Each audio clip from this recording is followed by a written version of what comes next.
are here with another episode of the panel. You guys were blessed with a W host today, so we're gonna get into the show. What's up, Mars? What's up, Chill? In effect. Hello. In effect. Let's do it. Mm-hmm. Yes, sir. The NBA season is upon Mm-hmm. us. Chill preseason starts day after tomorrow. What's today? The 30th? The second. Yeah, I think the second second is the first preseason game. Yep. Mm-hmm. Okay, so day after tomorrow, the preseason gets started. Mm-hmm. But yesterday was the start of media day, right? So, Mm-hmm. what did we see? Let's talk about it. Oh man. So one, I want to start with what Mars said yesterday when we talked about Houston, the basically quarterback by committee. I've always felt like, if you got two quarterbacks, you don't have one quarterback. So what that tells me is that Ime is not sure about Amin Thompson, and that's fine. But he also loves his big lineup. He loves the lineup of Amin Thompson and KD and Sengun and Steven Adams and Jabari. Which is a huge lineup. I do like that. Can you say that lineup one more time, Chill? So the lineup is Amin, KD, Sengun, Steven Adams, and who did I just say? Jabari. Jabari. Yes, that's a huge lineup, right? I think that's a huge lineup. I think they can take advantage of a lot of different mismatches. LeBron James just sounds like an older dude that's just enjoying life and just happy to be here. I'm 40 years old. Life is good. If we win it, that'd be great. But my wife is dope. My kids are out of the house. Life is just good. And Donovan Mitchell sounds focused. Donovan Mitchell sounds like a guy who, I got a dope chick. I'm on a dope team. And I feel like we're on our way to doing something special. So I took my takeaways from the media day were more of just guys getting acclimated to, what's going on in it, what's going on with their teams. Marcus Smart sounded really optimistic about playing this season. He sounded really optimistic about what his crew is going to look like. So I'm looking forward to it. I got some videos from Marcus Smart where he was saying, and just kind of like his take on being there. And I'll play those in a second. Maddie, your mic good, Maddie? Can y'all hear me now? You hot? Yes, you are. You hot? You in the game? You in the game? What's up, Penn? What's good, yo? Pembroke. What's up, Joe? Let's just go around. Let's go around the room and let's just talk. Some of the bigger takeaways from media day yesterday.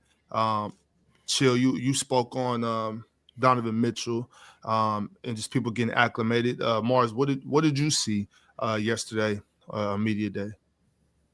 I just like seeing every team have optimism.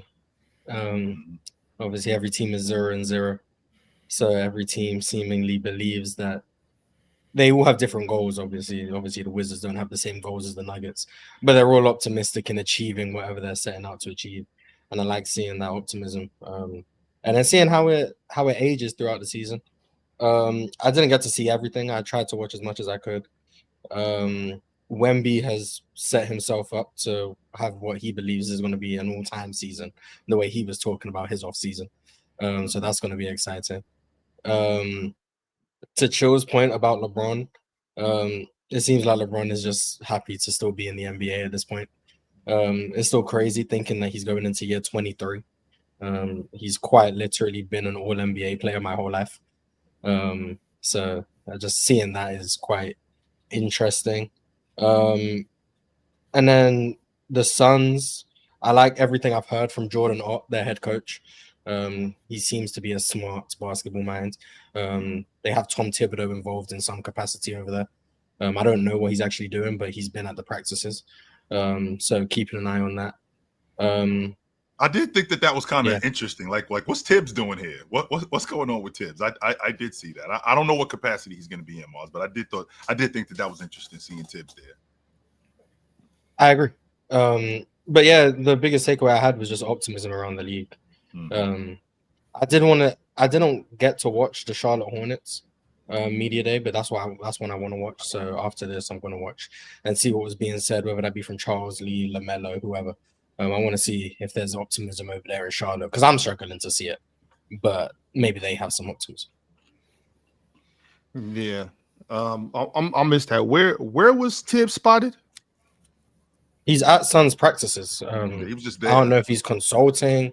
I don't know if he's helping. He's obviously he hasn't been officially hired as an assistant, but he's been there. So, well, it's like you know what that means, right?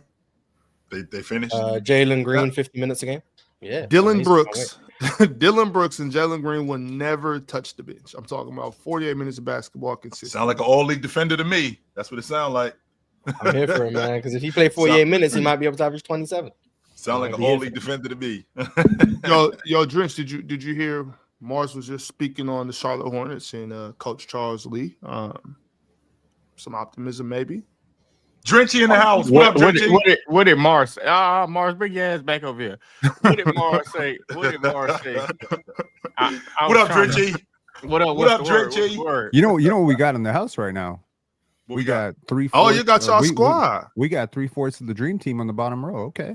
Yeah, this building some camaraderie. This is my first time meeting them. What? You know, I picked you for a reason. So now I just what was that reason, Jordan? What was that reason, Jordan? Oh, when you go white, everything is right. Now I'm just fucking with you. Oh my god! Oh my god! I'm just messing with you. Matty Ice gonna I might find need to drop out. I can't get behind that, man. No. That is the politically correct answer. In the words of Drenchy, the Caucasian persuasion does matter. Yes. Oh, that's a fact. You know it. You know that. Hey, boy, we're the best storytellers in the world. You know how that go, boy. Mm-hmm.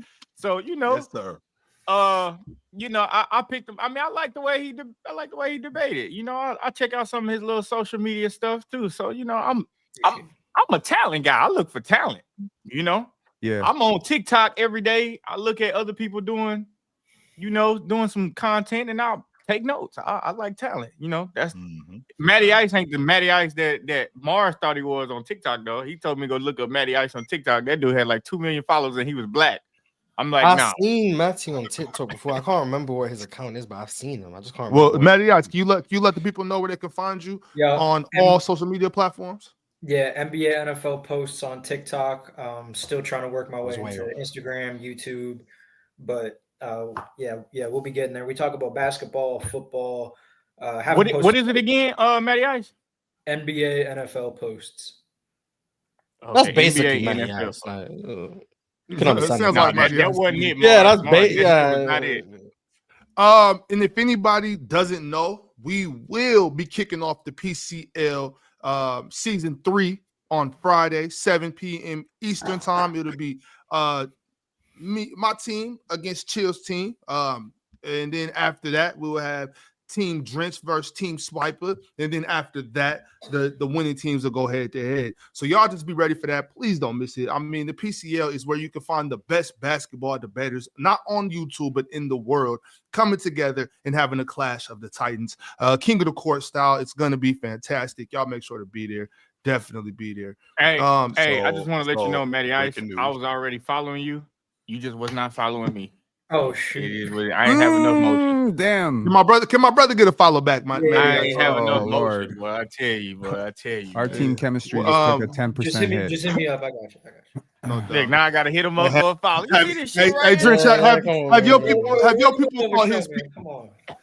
That's the political answer. Just hit me up. I got you. What's Mars? Who that Celtics guy?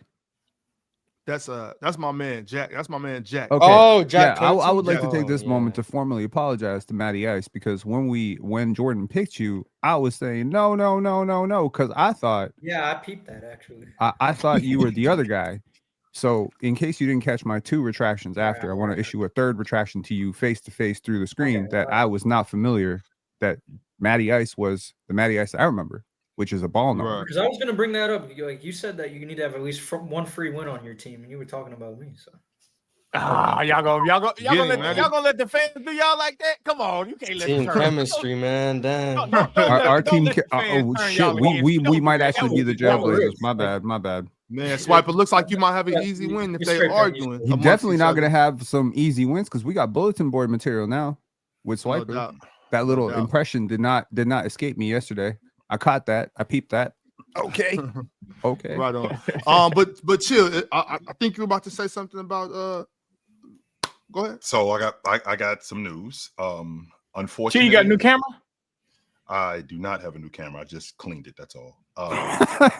Yes. I do Damn. not have a new Hey, camera. boy, the lens is fresh today, Chill. Yeah, I just cleaned it up. So, Ox, unfortunately, I'm going to have to drop out of the PCL. And the reason why I'm going to have to drop out of the PCL, I had some unfortunate stuff happen in my family. So I'm not going to be able to do it. However, Damo is replacing me. So the work y'all looking for, y'all going to get it. The work y'all looking for, y'all 100% going to get it. So I'm getting replaced with a baller. I'm not just getting replaced with just somebody. No, I'm getting replaced with a baller. So unfortunately, I had something unfortunate happen with my family, and I had to drop out. I had to drop out of the PCL. Yeah. And Ox, I'll talk to you later about it. But okay. For the most part, I am getting replaced with a really good baller though. So it ain't like I'm getting replaced with a third unit guy. Nah, that's not going on. But I'm still here though. I'm still here. Let's get to work, guys. Ron be gatekeeping information, boy. I tell you, man, ain't no way. Yeah, I would have just found out about that on Friday. I would found out on Friday. I would also like to formally announce that I am dropping out of the PCL and I'm being replaced by Ticket TV. So, you know, I don't know who that is. So I your team not going to be majority white anymore. So, you know, sorry to hear that. Man, what a shame. Yes, yeah. Imagine that. Man. Imagine. Oh, the horror. Okay, well, let's get into what Marcus Smart had to say about the upcoming season and just being on the new team. We got 2 clips to play. Y'all make sure to let me know if you can hear them or not. And like the video. Let's start with this one here. If there's one area this team needs to be impacted, it's the defensive end. Is that going to be your main goal?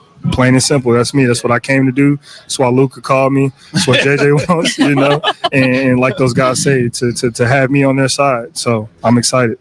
If there's one area this team needs to be impacted, it's the defensive end. Is that going to be your main goal? Plain and simple. That's me. That's what I came to do. That's why Luka called me. That's what JJ wants, and like those guys say, to have me on their side. So I'm excited. Absolutely. I think that's exactly news. I think we kind of knew that, but yeah, hopefully he stick to that because sometimes. And why do we? Smart guy, but Marcus Smart like to deviate from the plan sometimes. Boy, he like to get in that pick and roll to do his own thing. So, well, I don't think we in that space with the Lakers. Like when he was with the Celtics, like he kind of built up to that to be in more of a ball handler, more of a shooter, like when he was with the Celtics, because they were bad. So he was developing into that. He get on this Laker team. We know exactly why he's here. We already know who the ball handler is. We know who the bucket getters are, and we know exactly what his role is. Drenchy, my issue is why do we look down on guys who pick up the telephone and call up guys to go, yo, come help us out? Because this is clearly that case. Luka, I think calls up Marcus Smart like, yo, we need a perimeter defender. Come help us out. Why is that an issue? I think they look down on it. If you call up a guy and he's a 9-time All-Star and 3-time All-NBA and say, come help me, that's a little different than calling Marcus Smart. You know what I mean? I don't think nobody looked down on Luka calling Marcus Smart. That's what all the stars did back in the day. I mean, probably. Yeah. Apparently, the legend is Michael Jordan didn't do that, but Kobe did it. He just tried to get Larry Birds, but he 100% did that. Hey, Mike said he ain't did that. Mike said he never went to the GM's office and requested nothing. So, but I don't think it's about calling for Marcus Smart that we looking down on. I think somebody would, if he called. Well, at this point, nobody would care. If he called Steph Curry and said, "Steph, come play with me," nobody would care anymore. I don't think that's a thing no more. Nobody cares. What's not a thing? If Luka called Steph Curry to come play with them, everybody would be like, Steph is. They wouldn't. No, the implication wouldn't be about Luka because LeBron's on that team. They'd be saying LeBron called Steph. Okay. It wouldn't be Luka would be an afterthought. No one cares about him. Yeah, no, I'll speak for me when I say that if Steph Curry went to the Lakers, I'd much 100% have an issue with Steph, Bron, and Luka. You would, but 95% of the basketball community would say it's good for basketball. Did you see what they would come up with some excuse? One thing I know for sure about LeBron fans, they have the most convenient excuses in the world. Like anything Bron do, conveniently there's an excuse for it. So Hmm. I'm telling Can you, we- it's an excuse. All you gotta do is go check my comments. I probably got 1,000 comments. Go check them. It's an excuse for everything LeBron do. The worst one I saw, and I don't want to derail it, but the worst excuse I saw about the me and Chill was doing the Kyrie Irving video. They said, "Are you mad at LeBron because he got the ball to the point guard? That's basketball." I mean, That's a good question. That's a good question. I remember Jordan Drenchman Sports hating on Bron because he weren't giving D'Lo the ball. Now Bron give Kyrie the ball. He hating on Bron for doing that too. I don't know, man. So when he don't get D'Lo the ball, he ain't letting the point guard be a point guard. When he give Kyrie the ball, he ducking.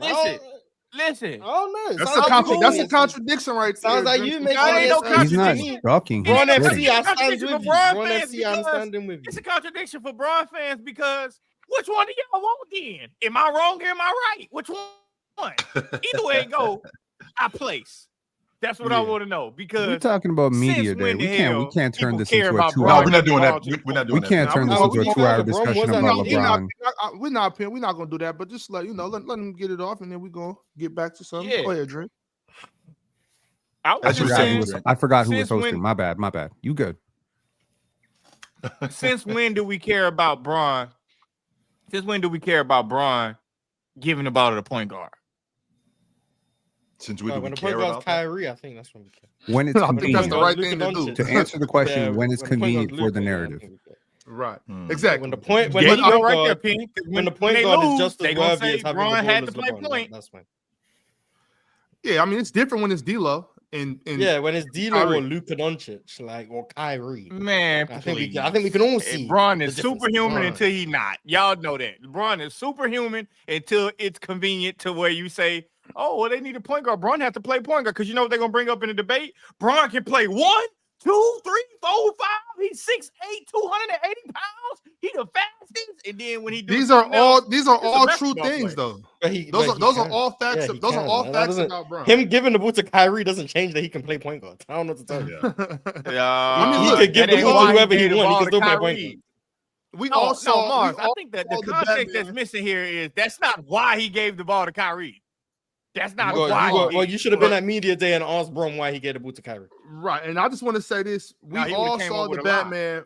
We all saw the Batman where Bane was kicking his ass. You know what I'm saying? That doesn't mean Batman ain't a superhero. Well, he's not. Speaking of getting their ass kicked, all those things make him a superhero. Speaking of getting their ass kicked, Luka gets his ass kicked on the wing. So he picked up the telephone and called Marcus Smart up and said, "Yo, can you come help me? Because I need some help on this wing." Hey, he looked at Vando and asked Vando, "I'm a man. Can you stay healthy? Because I need some help on this wing. We aren't very good on this wing. And the fact that we now have this, that's going to make us even better." And so calling up Marcus Smart, I think Marcus Smart now recognizes on this crew that there's no misunderstanding, Drench, about what I'm doing here, right? There's no misunderstanding about what my role is, pick and roll guy, bucket getter. No, I am the defender. I'm getting back to what I was when I was playing in Boston as a defensive player. Everything after that is a plus. Buckets, assists, all of that stuff is extra. But for right now, when I get on this crew, when I step on the floor, I get the assignment. That's my job. Mm-hmm. I'm curious to know. Well, obviously, I mean, we talked about Luka calling him and, JJ wanting him there and all of that. Does Marcus Smart look at this as maybe a chance for redemption where he was with the Celtics? They went far, couldn't get it done. He gets traded. Drew Holiday comes and they win a championship. Is he looking at it like, man, this is my chance to get it done with a really good team in Los Angeles? And, obviously, Marcus Smart's going to have to play his role. He's going to have to defend. He's going to have to do all the things, the dirty work stuff on the wing that needs to be done in order to turn a good team into a championship caliber team. So, and I think we can all agree Marcus Smart has the ability to buy in, and we've seen him hijack a couple shots before, but I think he's a pretty much a team guy. I think he wants to win. So is this, what is this for Marcus Smart? I don't think this is going to work out the way people think it's going to work out. I'm going to say that. I think Marcus Smart at this point is past his prime, quite significantly past his prime. I think his prime was like 4 years ago.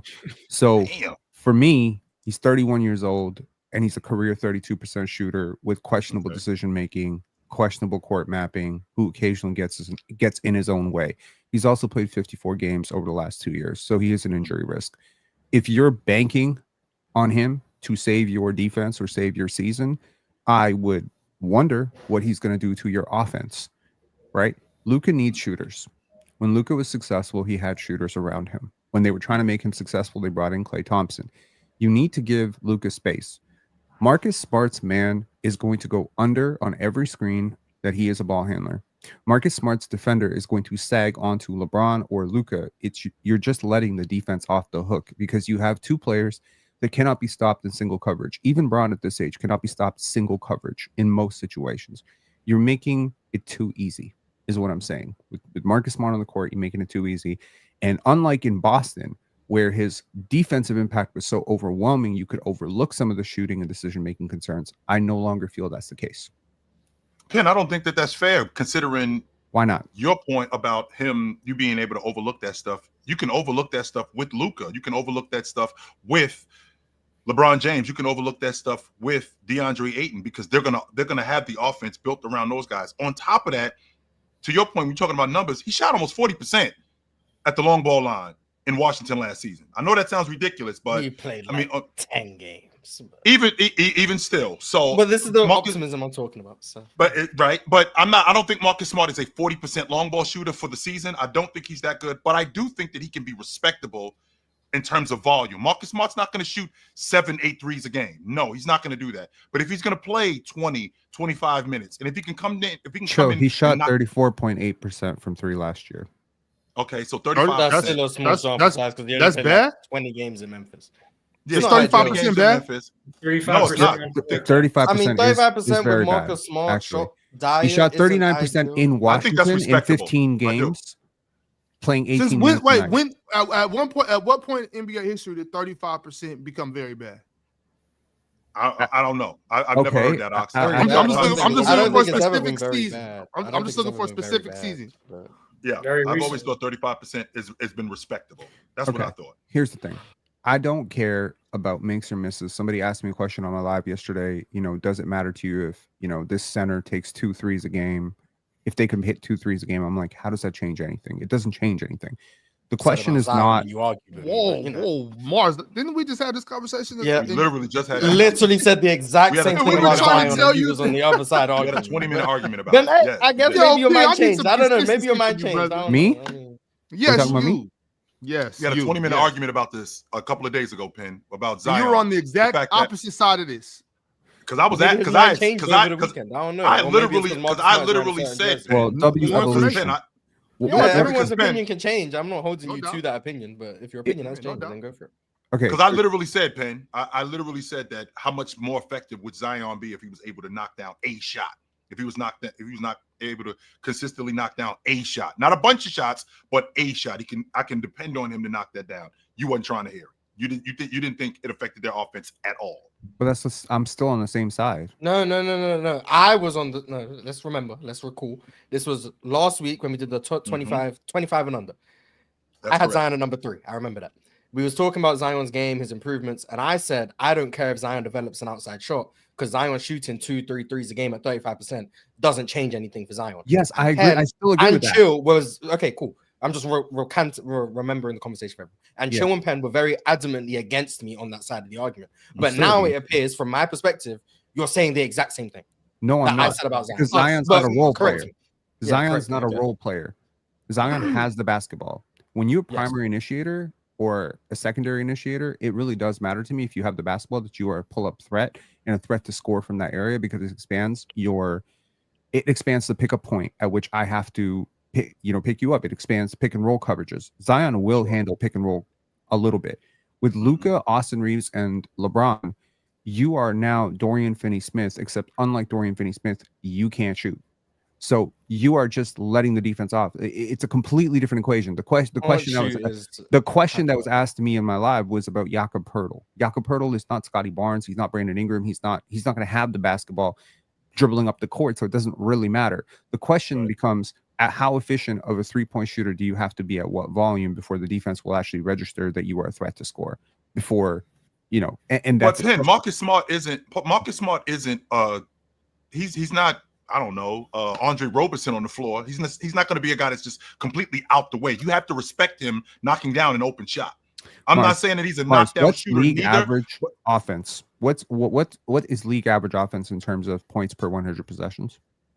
League average 115 ish. Okay, so if 115 is league average offense, that means on average you would have to register at least 1.05 on a single type of play for it to be a play that I could go to. This is accounting for very efficient shots. How did you come to that conclusion? Well, because the very, very efficient shots like open dunks, free throws, etc., all factor into that points per 100 possessions thing that I'm talking about, right? So there are less efficient shots like bailouts, fadeaways from the corner, end of shot clocks, things like that factor into that. So the average possession, something that I want to go to consistently, has to generate at least 1.05. Isn't that what 35% from three does? Right around there. Okay. Right around there. You're banking on Marcus Smart to shoot 35% from three? Yes. You're the one who just told me he did. I'm just going off what I was told. Okay, but if that's the benchmark, 1.05 is the benchmark for an okay thing to do. It's not something that defenses are going to overreact to, especially when the counter to that. Ken, why are we talking about Marcus Smart? How often do defenses overreact to role players in general? That's why are we talking about Marcus Smart like he's the third option in the offense? I mean this with no disrespect to any role players. I understand the importance of the fifth option. But if we hypothetically had a team with Luka Doncic, LeBron James, Austin Reeves, put any good center out there, and Luke Kennard in the corner, they're still going to double Luka, and Luke Kennard will shoot the ball. And Luke Kennard shoots 45%. Like, it's still going to happen. The role player is going to be rotated. You're not leaving Luke Kennard. You're not leaving Luke Kennard. So they'd let Luka go one-on-one before they. No, you'll double off of somebody else. But that's why I said Luka, LeBron, Austin Reeves. Obviously, we're not doubling off them. We have the big in the dunker spot. We can't just leave the big for a dunk. So Luke Kennard is going to have to. There's no way in hell if LeBron is above the break, right? Let's just map out the court here. If you believe that Luka demands a double team, which I agree with, not immediately, but at some point when he starts making his move, he'll demand a double team. Yes. You're telling me that if you're the defensive coach, that your instruction would be for the man who has Luke Kennard in the corner to double off of Luke, as opposed to doubling off of LeBron 25 feet? I would rather double off of LeBron. Yeah, double off LeBron and watch that slot cut. Yeah, give up the 2 points. Go for it. Which is so much better. Have fun. I mean, I guess. Before we go too deep down this rabbit hole, I do want to play another clip from Marcus Smart. And I think it kind of pertains to the conversation. What you got? I got bought out as well. So, this is a big year for me and my family. Like I said, those 2 years. Can you turn this one up? Kind of went under the radar. People probably forgot a little bit, what I can do. Yeah, it's up all the way. Can y'all not hear it? I can hear it. It's quiet for me, but maybe it's just me who's quiet for. All right, I'll start it over. Let's just listen real carefully. Thank you. I got bought out as well. So, this is a big year for me and my family. Like I said, those 2 years kind of went under the radar. People probably forgot a little bit, what I can do and what I bring to the table. So yeah, this year is definitely huge for me, and to be able to bring back to light what I've done my whole career. Guys have a tendency to get busier in a contract year. It's not a coincidence that Zion comes into camp, 30 pounds lighter and shredded up, right? Guys have a tendency to look a lot better. Marcus Smart, who is also in a contract year, and it's not him in a contract year with the same crew. He got bought out. So now I can turn into a journeyman, and I don't really want to do that, right? I think that he's in a space where he wants to show that what I used to be able to do, I still can do that, especially on the defensive end. And I don't think that there's a better place for him to do that than with the Lakers, considering what they need. I think he fits right in with what they're trying to do. Yeah. So, I mean, Marcus Smart pretty much just said, I think it was a direct response to you, Penn, and not just you, but just the people out there that think that he might be washed at 31. I mean, when you said he was done, I mean, 31 is I didn't say he's done. I said he's still past young prime. Right. Okay. Well, either way. At 31, and I think he's like he said. I think he wants to remind people, like I can still play meaningful basketball. I don't care. Like, you could say what you want. This is media day. Like, you're supposed to be trying to sell people that you're amazing. Everybody thinks they're good on the first day of training camp. You got the Wizards. You got everybody thinks, oh, we're going to be a 31 team. We're going to be a 41 team. The Nets think what they're doing is that. I mean, you saw real quick the post RJ Barrett and Brandon Ingram talking at media day. So you care. You only care because for, he's invested in buying the optimism of the Raptors. I'm The not same way the hold Wizards' on, optimism hold- is going to be bought by hold their up, fans. Gotcha. That makes sense. That's not true, Ox. I very, very sternly ripped the shit out of RJ Barrett saying he wasn't bad defensively, and that 47% from the field isn't inefficient. Yeah, I said, you know what? Actually, you could be a lot more efficient.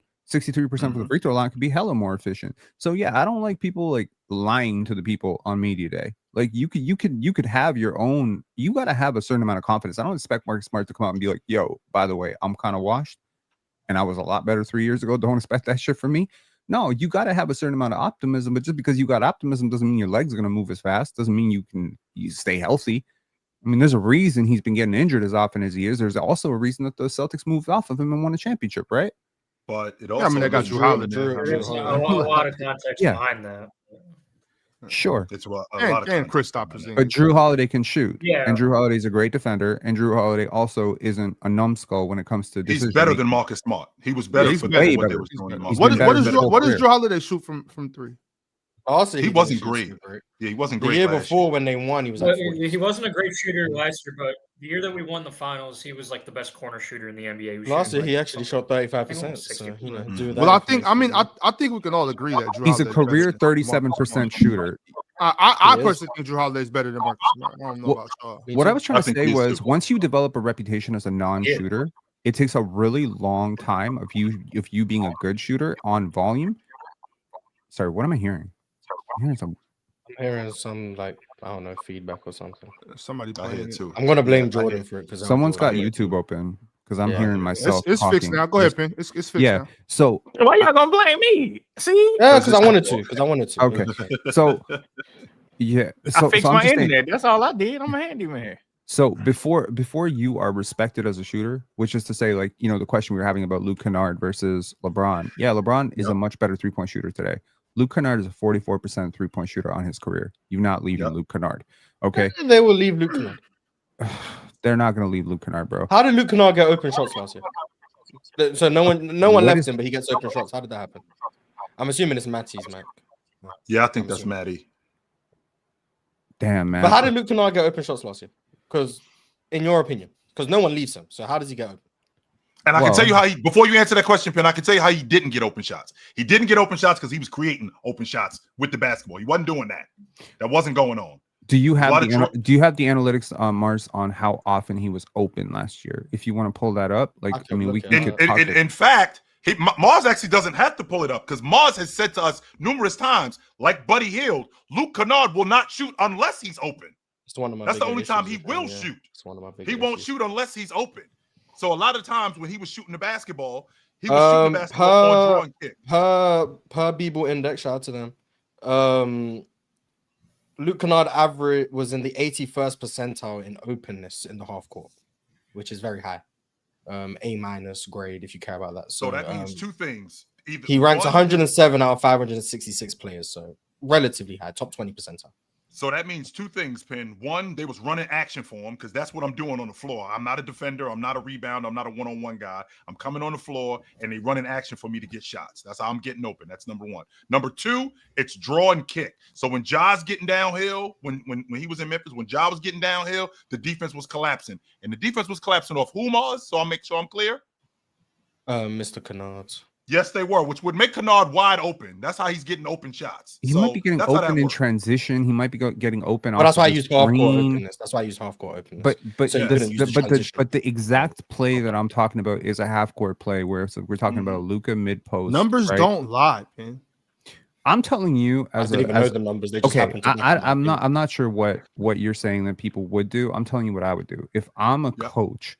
I am not guiding Luke Kennard's defender to double off of him like 4 feet down on Luka on a post up. I'm not doing that. You would say double off. I mean, ideally, I would double off of somebody who's not LeBron or Luka, or LeBron or Kennard. I would double off the weakest shooter. And in this case, you're making it way too easy for that shooter to always be Marcus Smart. Now, with all due respect, though, Penn, maybe you're just a better coach than these NBA coaches, because these NBA coaches are definitely going to double off anybody to stop Luka Doncic from torching their defense. Is a Luka, like, I mean, do the math on that. Is a Luka post up more efficient than an open three for Luke Kennard? Like, statistically, no. Okay, but yet they'll double the Luka post up. You know why? Because it's Luka Doncic. That's why. Well, stars do cause people to overreact for sure. Like if Steph Curry gets open coming off the screen, you're sending 2 defenders at him 32 feet from the basket, which of course expands your spacing. But I'm saying when you put Kevon Looney on the court and Draymond on the court with DeMarcus Cousins, you make that way too easy. You make it way too easy. And that's what I'm saying. If I'm coaching with Luka, Austin Reeves, LeBron James, I'm putting a stretch for somebody who is, I mean, these guys don't grow on trees. I get it, right? But Marcus Smart is like at this point, where is he efficient? What does he do offensively? What is the golden goose here? Is he a great connective passer? Yes, he is. Yes, he does connect. It depends on the decision he's making on a possession-to-possession basis. He's a great, I would say. He doesn't have to be great, but he's damn good. Damn good. And he can be. He's damn good. Who's not damn good? He can be a good connector, but he can also just shoot ill-advised shots. So it depends which Marcus. But I don't think that we're going to be in that space with this particular crew. And the reason why I don't think we're going to be in that space with this particular crew is I think the James and Luka, I think that they create so much attention that I think a lot more wide open shots are going to be there for him in this particular offense. I don't think to Ox's point, I don't think he's going to see a lot of grenades. I don't think we're going to get 5 seconds, 4 seconds with Marcus Smart having to throw something up. I don't think we're going to have that. I think we're going to have, to Mars's point, I think we're going to have guys doubling off James diving to the basket, getting layups, and now that's going to collapse the defense. We can't keep doing that. So now we're going to double off Marcus Smart. And now we're going to have Marcus Smart getting a lot more wide open looks. And even if he's only shooting 2 or 3 shots a game, 2 or 3 threes a game, if he's shooting 2 or 3 threes a game and he's making 1, that's keeping the defense respectable. Chill. Austin Reeves and Jake LaRavia are going to have to be the grenade catchers this year. I also think Luka's not going to stop throwing grenades. He's going to continue to be a grenade launcher. I can guarantee you Marcus Smart's not shooting 6 threes a game like he was last year. That's not going on, Matt. That's not. I mean, it depends how many minutes he plays. Because by Penn's philosophy, he's going to be open every possession. So I'm not saying he's going to be open every possession, but I definitely think that when you have a player like Marcus Smart, and again, maybe I'm underrating his offense a little bit. Maybe I am. Okay, but I don't believe that he's good at anything really offensively. I don't think for a point guard, I don't think he's an above average. Oh, slow down, Penn. Because look, this is why I think y'all. What does he do that's good? Hold on, what does he do? Is he a great finisher? Is he a great mid range player? I'm about to tell you. I think y'all overstating him as y'all putting too much emphasis on him being wide open and having to shoot that 3.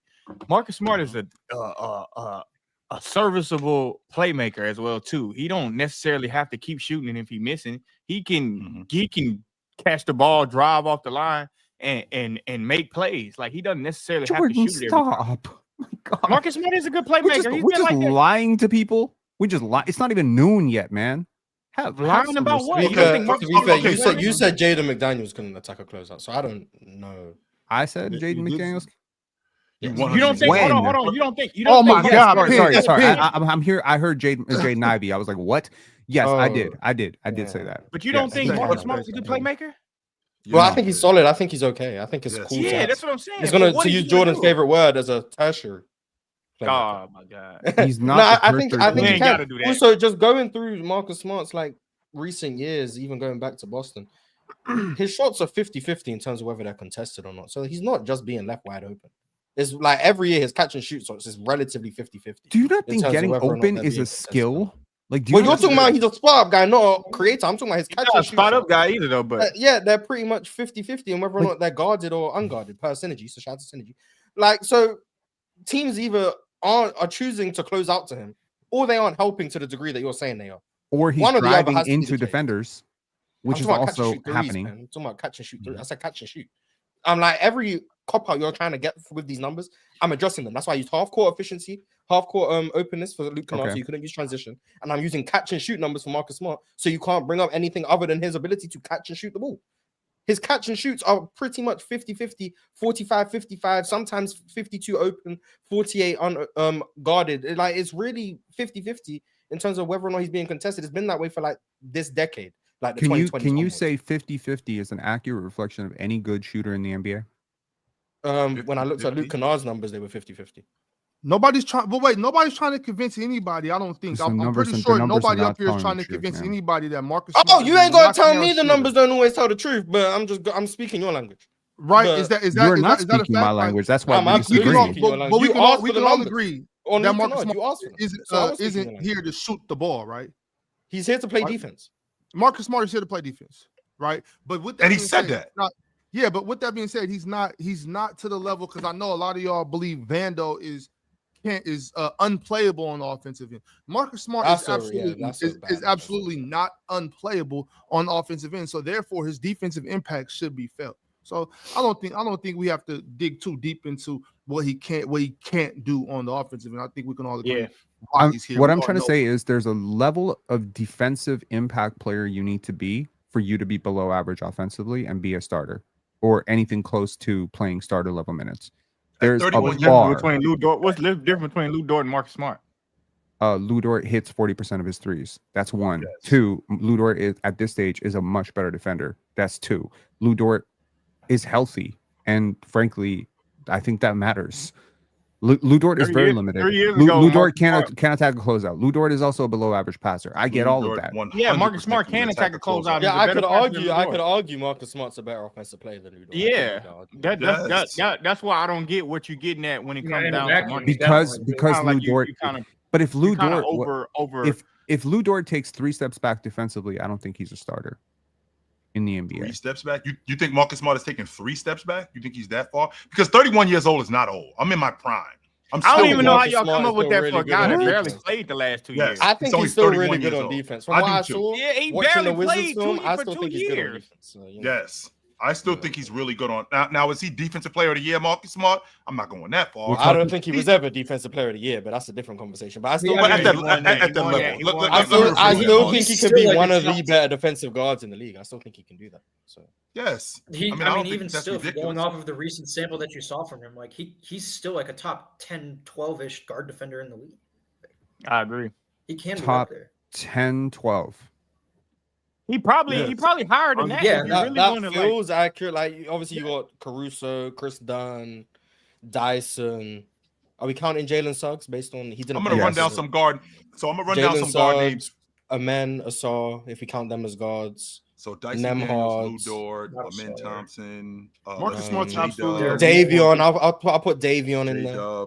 Davion Mitchell, Derek. Yeah, but I'm saying these are like guards who I'm saying would be better. Right, but this is the thing. This is point the thing is that he's in that top. He's in the upper group for sure. And he barely played the last 2 years. That's the problem when we doing this defense thing, though, y'all. We talk about things like that, like, oh, well, this person's a little better. How much more impact is a little better on defense making you? I disagree. Unless it's like it has to be something on defense that's a big deal for it to make that much more of an impact. Because what we're doing right now, what we were just about to do was make a list of the top 15 guards, right? So our guard defenders. So you're telling me that from number 9 to number 12, that defensive impact is significant. It's not. It can be in this situation. I don't think it is. But what's being missed is that Marcus Smart's value isn't in comparison to the top 12 guard defenders. It's in comparison to what the Lakers had. And in comparison to what the Lakers had, he is the gargantuan improvement. They were running Austin Reeves, Luka Doncic, Bron, Rui, and Jackson Hayes lineups. Marcus Smart is going to fill in right there and be their best perimeter defender by a mile. Like, by such a wide margin that impact will be felt. So is he clearly better than any of the names I said when we listed out the best guard defenders in the league? No. Is he a better defender clearly worse than them? Is he a better defender than Vando? No. Is he a better defender than Dyson Daniels? I think he's a better point of attack. Is he a better defender than Josh Okogie? Yes, but I also is he a better defender than Haywood Highsmith? Yes, Is but he I a also better think defender than Keon Ellis? Yes. Hell no! Don't. Yes. But look, hold on, y'all. Also, We but can I move also on. think y'all are- We that's- we y'all can also- move on. Yes, let's Bro, move I on. think y'all Actually, also- let's Keon, go ahead. One more thing. I We just got think to y'all move on after also this. are one, y'all. judging Marcus Smart off of 2 years where he barely played. Like 3 That's years what we ago, had. was y'all having this? And it's not like he got a major injury where it's like, oh, we don't know how this injury is He had gonna finger affect him, huh? He had He had a finger injury. Like that's what I'm saying. Like 3 years ago, it's no way y'all would be up here rapping about Marcus Smart as a defender. You wouldn't. Yes. Shit So- changed. Jordan, my thing you is- know why Marcus hasn't been playing because No, he was I with know- the I know Grizzlies and why. the Wizards. Finger If he was- injuries and of course. tanking teams. He was on tanking Right, teams. of course. That's what I'm saying. If he So had for been, y'all if he to had been make on this- another team, he would have been playing. And for y'all to make this Like the about Lakers. Marcus Smart Right. defense as if you saw a decline, you didn't see no decline. You just didn't see him. Really, you just didn't see him. That's really Those it. those two things ain't Like, the same thing, Jay. yeah, like No, 3 they years not. ago, it's no possible way that y'all would actually be up here debating. Is Marcus Smart a top 12 defender in the NBA? He was the reigning defensive player of the year Yeah, 3 years that's ago. my He was the point. reigning defensive And he player of the That's year. my deserved it. point. So I think it's just kind of odd that we doing He this was because worthy. now He that was he's on the worthy. Lakers. So I don't know. I don't and you can't talk about his injuries because he don't have a real injury. Like he doesn't have a real injury. That's my only I'm thing. gonna say this. Real quick, hold on. Can you ahead. hold that real quick, Pino? Mhm. My bad. I've been trying to jump Go in ahead. here. Go ahead. But you know what time it is though, Pino? We got bills to pay. Mhm. Shout out to Splash Sports for sponsoring the show, y'all. Hold on one second. Let me get them out of Christian McCaffrey's way. Okay, there we go. I want y'all to stop playing against the house. Play other fans and still win, even if you miss a leg. Quick Picks on Splash is their new peer-to-peer daily fantasy sports game where you pick more or less on at least 2 player projections. Your entry gets matched with other players at the same buy-in and pick count. But here's the kicker. We got fair matchmaking. You're competing against people, not the house. That's how you bet smart.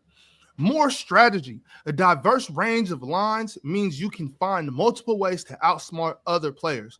So all that together gives you better odds. You don't need a perfect card. Have more correct picks than the group and you win cash. If multiple players tie for the top spot, they'll split the prize. New users can use code players. I'll put that back on the screen for y'all real quick. Code players for a deposit match up to $50 and 100% boost in your first entry. Hit the link in bio, build your quick picks, and let's see who really knows ball. Now today, we got a slip that has Puka Nacua going less than 98.5 receiving yards. We got a slip that has B. Corum going 28.5 rushing yards less. Matt Stafford 20 less. Matt Stafford less. Who did this? Less than 244.5 passing yards. He's definitely going more than that. And Christian McCaffrey less than 58.5 rushing yards. Well, like I said, y'all make sure to go to Splash Sports, use code players, and win some money. All right, y'all, let's get back to it. Good work, Ox. Oh, thank you. I appreciate that, bro. To Jordan's point, that's exactly what we did. We didn't see Marcus Smart, and the reason why we didn't see Marcus Smart because those teams were bad.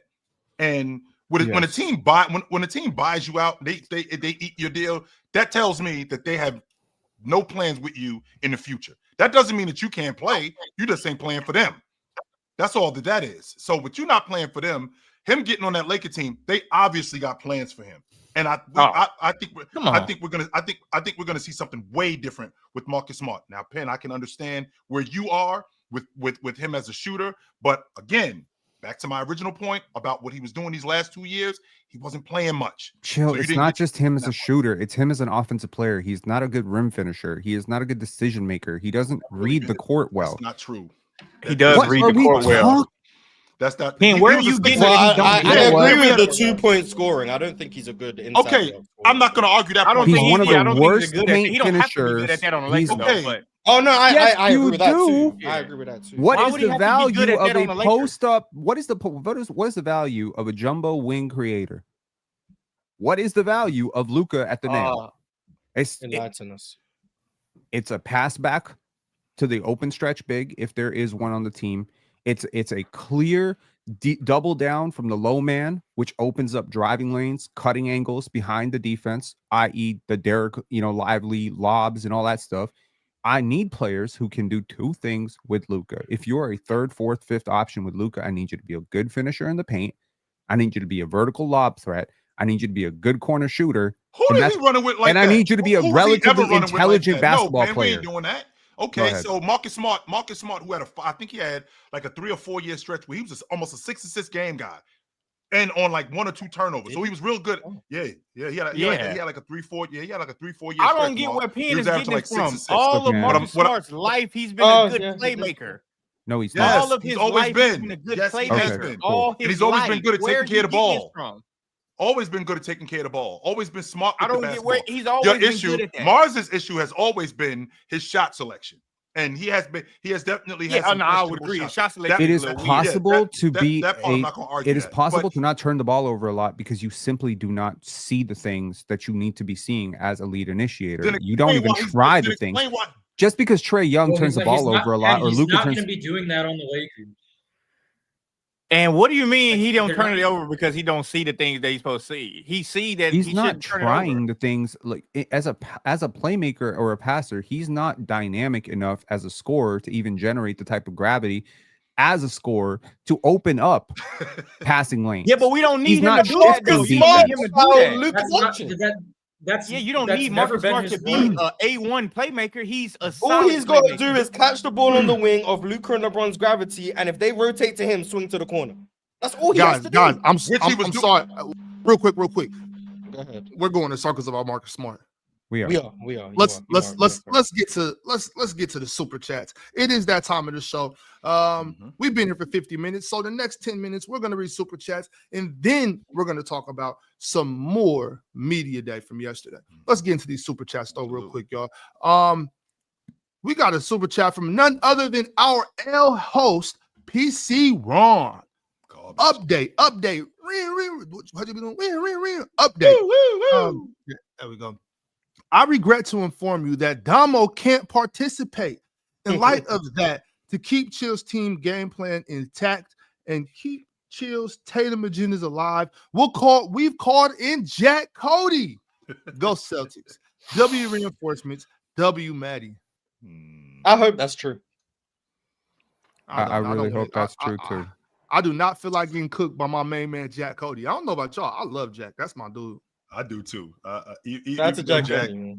Even though Jack can be ridiculous sometimes, I'm definitely rolling with Jack. Jack said, we all get the best player ever. He said that. We all get ridiculous a little bit. Handy became a YouTube member. Appreciate you. And Cheese gifted 10 Players Choice memberships. Shout out to Cheese, always coming through for the people. Jamal Williams, member for 22 months. That's a long time. That's some commitment right there. Shout out to you, Jamal. The Heat are expecting a lot from Jovic this year. Y'all think he got action at most improved player or 6 man? He can really help us with pushing the pace and getting out on the break, especially in those third quarters? I assume he means that. Okay, I thought so. Okay, cool. That's what I would assume. I might be wrong. Maybe that's Heat law that I don't know about. I don't know. I didn't see anything from the Heat media day. I saw like a clip of Andrew Wiggins saying that he just had a child like a week before he got traded or something. But no, I don't know what to expect from Nikola Jovic. I've always been intrigued by him because of like his size and like his ability to do things with the ball in his hands. But I can't speak to what I expect from him, to be honest, really at all. And I don't even know how much Heat I'm going to watch this year, but I'll keep my eye out on Jovic. You're not going to watch a lot of Heat basketball, Mars? I'm excited about this Heat team. I think the Heat, the Raptors, the Pistons, and the Hawks are going to all be in that 4 to 6 range battling it out. I'm excited for the East, really. Hey, I think Mars, I think the excitement from Jovic comes from this team. I keep forgetting the name. KK. It's a team in Europe. It's a team from Europe. They have a guard that's going to Mega. Mega. They have a guard that's going to Illinois. Is he going to Illinois? Something like that. Yeah, he's going to Illinois. And so that they produce a lot of talent, and I think that's where the excitement is coming from with Jovic. So Illinois is gonna be all balking, yo. Huh? They're going all Balkan this year. Yeah, but They got Page's son. I think I was just He answering Mars' transferred. He question. transferred over there to Illinois. Yes, he did. That's Yeah, gonna be my favorite team this year. And what is his name? What's the guard's name? I forgot. I just looked at his film the other day. He's small though. To me, he's small, but I don't know who he's you're talking about. decent though. They get a lot of NBA players from Mega. They get a lot of NBA players, and Jovic is one of them. So yeah, man. I think that's where that comes from. The NIL, like smart European agents, are sending their players over here because like these guys could make a lot of money and they could be way better than these college kids. So yeah, it's weird now, man. College basketball is in a weird place. Yeah. He had a good game against. It was a EuroLeague team. He played well. I think he had like 13 assists. The guard that I'm talking about, I keep forgetting his name. I just looked at it the other day. From Illinois. He's transferring to Illinois. But he come from that EuroLeague team Mega. Jordan, just to be clear, he's not transferring from another college program. He's just coming from over there, from overseas. Yeah, he's coming from Europe to play at Illinois. I totally forget his name. They think he's one of the best passers in the class. He's good. I just think he's small, bro. Like I just think he's small. I don't see NBA in it, but you know, I don't know. But Petrovic. Yeah, what's his first name? Mihailo. Mihailo. That's his name. Mihailo. I think he's just small, but he's a solid player though. Like he's solid. I just, I don't see NBA in it. But to answer Mars' question, that's where that hype comes from. I think. Bro, he's 6'3". He looks smaller than that. Have you seen him play? He looks smaller than that. You got a big head. I guess so. Smaller. To the super chat though, what do we think about Jovic in the Miami Heat though, Maddie? What you think? Jovic in the Heat. I mean, I don't know if Jovic is ever going to become like this lead player to a playing team, playoff team. I don't think he's going to be that. Is Tower Hero hurt? I thought I heard something about that. Yeah, he is. He is hurt. Yeah. So, like, just for them to be initiated offensively by who? Davion Mitchell, Jovic. Like, I'm not really. I don't think that's a team that I would be looking forward to watching this year. I think their defense is going to be good, just like almost every year. I mean, you have Bam Adebayo, one of the 5 best defenders in the league. Kelly Ware is a solid defender. Davion Don't forget Mitchell, they got Norman Powell over there now too. They do. Yeah. I forgot about that. Yeah, Norman Powell did just get there from LA. I mean, they could be solid. Jovic, I'm not expecting much out of him. He could easily exceed my expectations. I don't have much thoughts about him. Well, he's improved every year, Ox. I mean, since his rookie season, his scoring average has gone up. He has.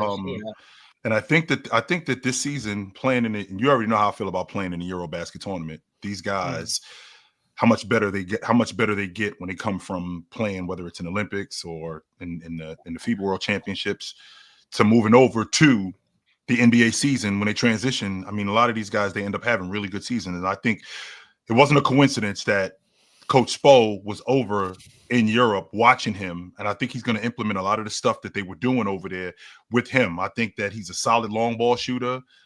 I didn't give him enough credit for how he puts the ball on the floor. And even though the Heat are one of the least transition teams in the league, I think that they could utilize him more in transition. Because at 6'10", I think that he's a really good transition player, and a one-on-one player too. I think I could get 12 to 15 a game out of him as a rotation guy. And I think that really helps him. Penn, I jumped the gun last year on Bam because I thought that what I saw from Bam in the Olympics, I thought that was going to turn over to last season. I think I get what I thought last season. I think I'm going to get that this year. I think I get a 20 and 10 Bam this year. This year I get an all-league defender, and I get a guy who is going to help the Miami Heat. Like to Ox's point, they're anywhere between that 6 and 8 spot. That's what they're going to be. They could be surprisingly good. Like Davion ended the season really well. I think Jovic is a good player, man. He's like a very toolsy player. Not the greatest defender, not a great rim protector either, but he's active in the passing lanes. Not a great passer, but a very good passer, connective passer. He just fits. And for his career, he's shot, like last 2 years, he shot about 38% from three. That's very valuable coming from a big man position, right? So yeah, I mean, he's a good player. He's a rotation player in the NBA. I don't know if he's going to be a starter. I don't know if he's a sixth man. I don't know about all this MIP stuff.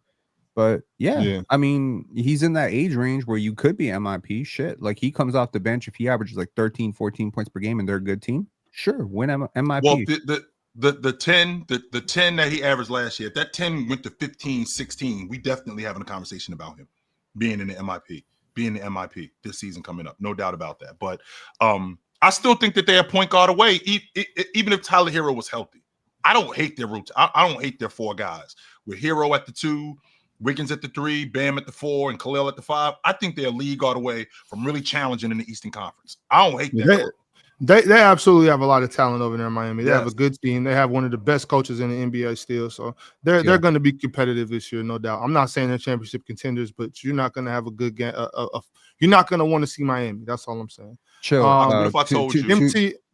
Sorry. Chill. To your point, you said like his scoring average has gone up each year.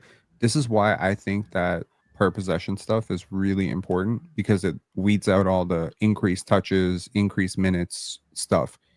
If you look at it per 100 possessions, this is the number of points he's averaged for his first 3 years. 20, 19.8, 21.3. Per 100. Yep, per 100. Yeah, so every single year is I don't reason why I don't like the per 100 possessions because what if he never gets to that?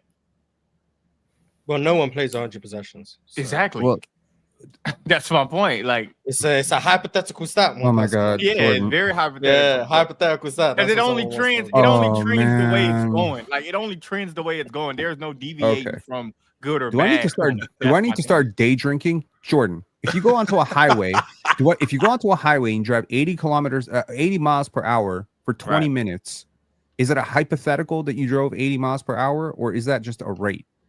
No, that's just a rate, but I don't necessarily have to do it. What about for the next 180 miles? What if there's a brick in the road and I got to slow down?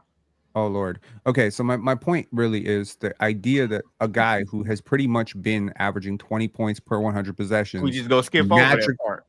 Magically going to become like, unless you're expecting this guy to average 40 minutes a game. Yeah, I'm not talking about bricks on the road, bro. I ain't going there. I know. That's what I said. It only trends the way it's trending. I had an entire debate with Damo about quote unquote hypothetical rate stats, and I'm just like, well, the thing about the rate stat is we understand it's a rate, but to Jordan's point, it's like, yeah, I'm driving. That's the speed. That's the rate I'm going at. Yeah. We understand that, but if I never really drive for a whole hour. Who knows if I made it 80 miles? You know what I'm saying? That's all. That's all. It's too much gray area. On top of that, it's just too much gray area. To your point, Jordan, I'm never gonna get to 180 miles an hour. That's not gonna happen. I'm never gonna drive that fast. No, you're not, because your car. What I'm saying is he averaged 25 minutes a game last year. So you saying he's been scoring more and more each year? While that's true, the rate of scoring hasn't changed. Is he better than Marcus Smart? But this is what I'm saying. Okay, yes, he is better than Marcus Smart. Okay, but this is what I'm saying about that, Pen. This is what I'm saying about that. Okay, when I say the per 100 possessions only trends the way it's trending, meaning it's either going to trend good, bad. There's really no deviating from it. Okay, that's based off of who he's played with in the role that he had last year. Sure. So let's say he plays with. Well, we can't say. Let's say he's going to play without Tyler Hero now, who makes his job a little bit easier. So now that per 100 he's playing with Norman Powell now.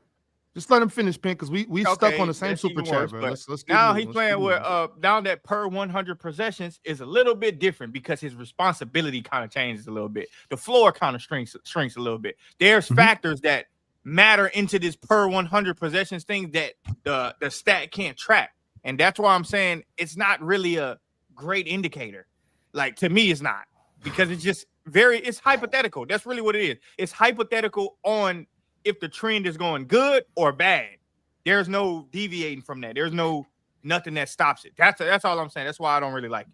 I'm not saying that the context can't change. I'm not saying the role can't change. Obviously, if somehow a disastrous number of injuries happen and his usage goes way up and he's just higher in the pecking order and he's playing without Bam and playing without Tyler Hero, I'm just saying to expect a guy who's been averaging 20 points roughly per 100 possessions for his first 3 years and has not shown any development or growth in that regard to suddenly come out and average 15, 16 points per game when he already averaged 25 minutes a game last year, which is probably more than he's going to average this year, to me is very ambitious. But if you want to set your clock by him having an expanded role in the offense, yeah, that's definitely one way your rate stats can change. If your role changes, your rate stat can change.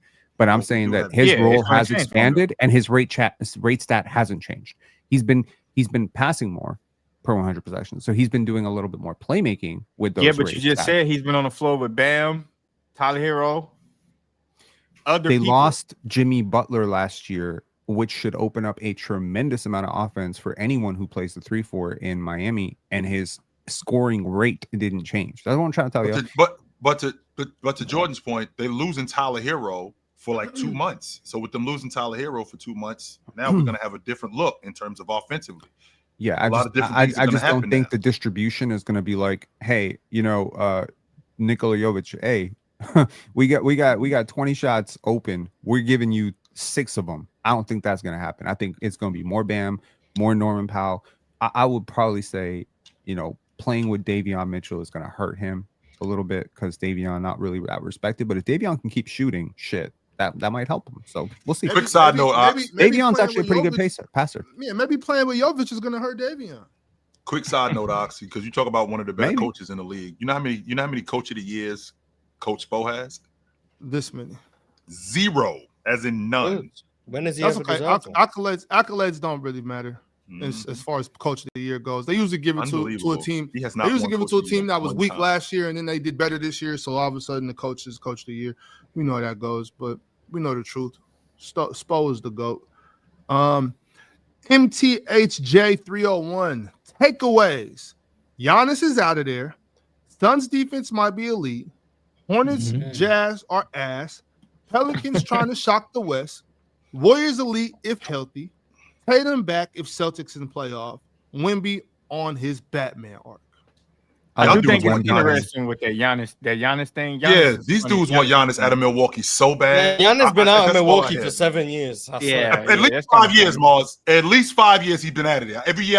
That's because we care about Giannis. We obviously care about Giannis more than Giannis does.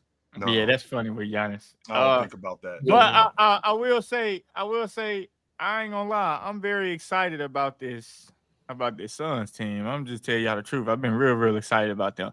So, Drenchy, 36 wins last year. How many wins you looking at this year with this team? I'm in the 40s with them. I've been saying I'm in the 40s with them. Like I'm under the assumption less is more. I'm telling you, like having less talent, getting rid of that cancer Bradley Beal and sending that cancer to cancer land and with the Clippers.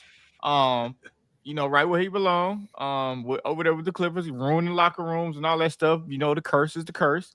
And then we get rid of KD, send him to Houston.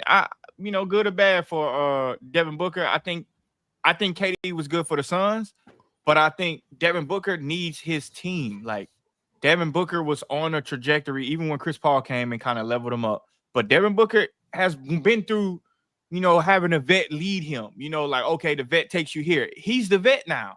I think it's his time. I think it's his turn. And they surrounded him with pieces that follows what Devin Booker can be. Like we can look at Devin Booker like the best shooting guard in the NBA, I think. So he's following that trend. You add Jalen Green around, who I'm not that high on, but in that situation I'm high on. Dylan Brooks, villain. Who they got? The Kami Malawatch, Mark Williams. Come on, Malawatch. Yeah. Mark Williams. That's solid four right there. Oh, I'm even higher on Nigel Hayes. I'm even higher from Nigel Hayes coming through. You like Ryan Dunn? Ryan Dunn, can't forget about that. I'm high on Oso Iguodala. I've been high on him since he came out of college. Like, this is a team that I feel like, as a coach, this is my philosophy. If I got a scheme and game plan for more than 2 players, I'm uncomfortable with that because somebody's going to be unhappy, right? Mm-hmm. I like 1 or 2 players, really one, that everybody else we kind of, we kind of just wing it when we can. Not wing it, but like, we kind of make do what it's due. But when you got 3 players that you got to look out for or they unhappy, that shit mess your team up, bro. Everybody can't be the Warriors where we can make it work because Kevin Durant could fit in, and even still, he didn't even want to play like that. But this team, this Suns team, is very well rounded, I think. You know, So are we expecting Devin Booker to go back to being the best shooting guard in the league, because he I'm absolutely was the best shooting guard in the league? I'm expecting that. Donovan I don't know, Mitchell and Anthony Jordan, Edwards. I if you just think really Ant believe might it, be ascending to a level. Yeah, I just think Ant might be ascending to a level where Devin Booker's not gonna be we're at. about to talk about Ant here in a couple That- seconds. that's cool. But I That's cool, expect Mark. Devin Booker to be back more to what he was. If we're being honest, 2024, he's still the 2023. best shooting guard in the league. But I Shout mean, out that's fair, Matty Ice too. Like Devin Booker, and I think Ant is going to ascend to a level that's so crazy just because he young, and you just want to see the young boy just go up, and you like, oh my God, this is coming. But Devin Booker is there. Like he just slid over. I mean, just to, there. So I ain't talking. I don't I'm not. see a difference in Devin Booker's game from like this past season to like 2 years ago. He's really like he has the same skill set. He's still this. Yeah, well, his elite shooter. defense sucks last He's year, still, so you know. I mean, yeah, it did, but again, like we've seen him neutral in like okay defensive situations. Yeah. And last year his defensive situation was not good. So like he's just dependent on that. Like we've seen him be an okay defender before. He just had the best playmaking season of his life. Like I just don't see how people just go from Devin Booker's like up here in terms of shooting guards to like, oh, maybe he's declined a little bit when he's really just the same guy. He's the same. It just, I just think everyone else it's got his better. time. It's his time to be his own vet. It's his time to be his own vet now and be the vet to everybody else. Like So, Jordan, he's if you been really guided a little believe bit. this, if you really believe that they're this good, I would suggest you make a bet, because Vegas got them at 31.5.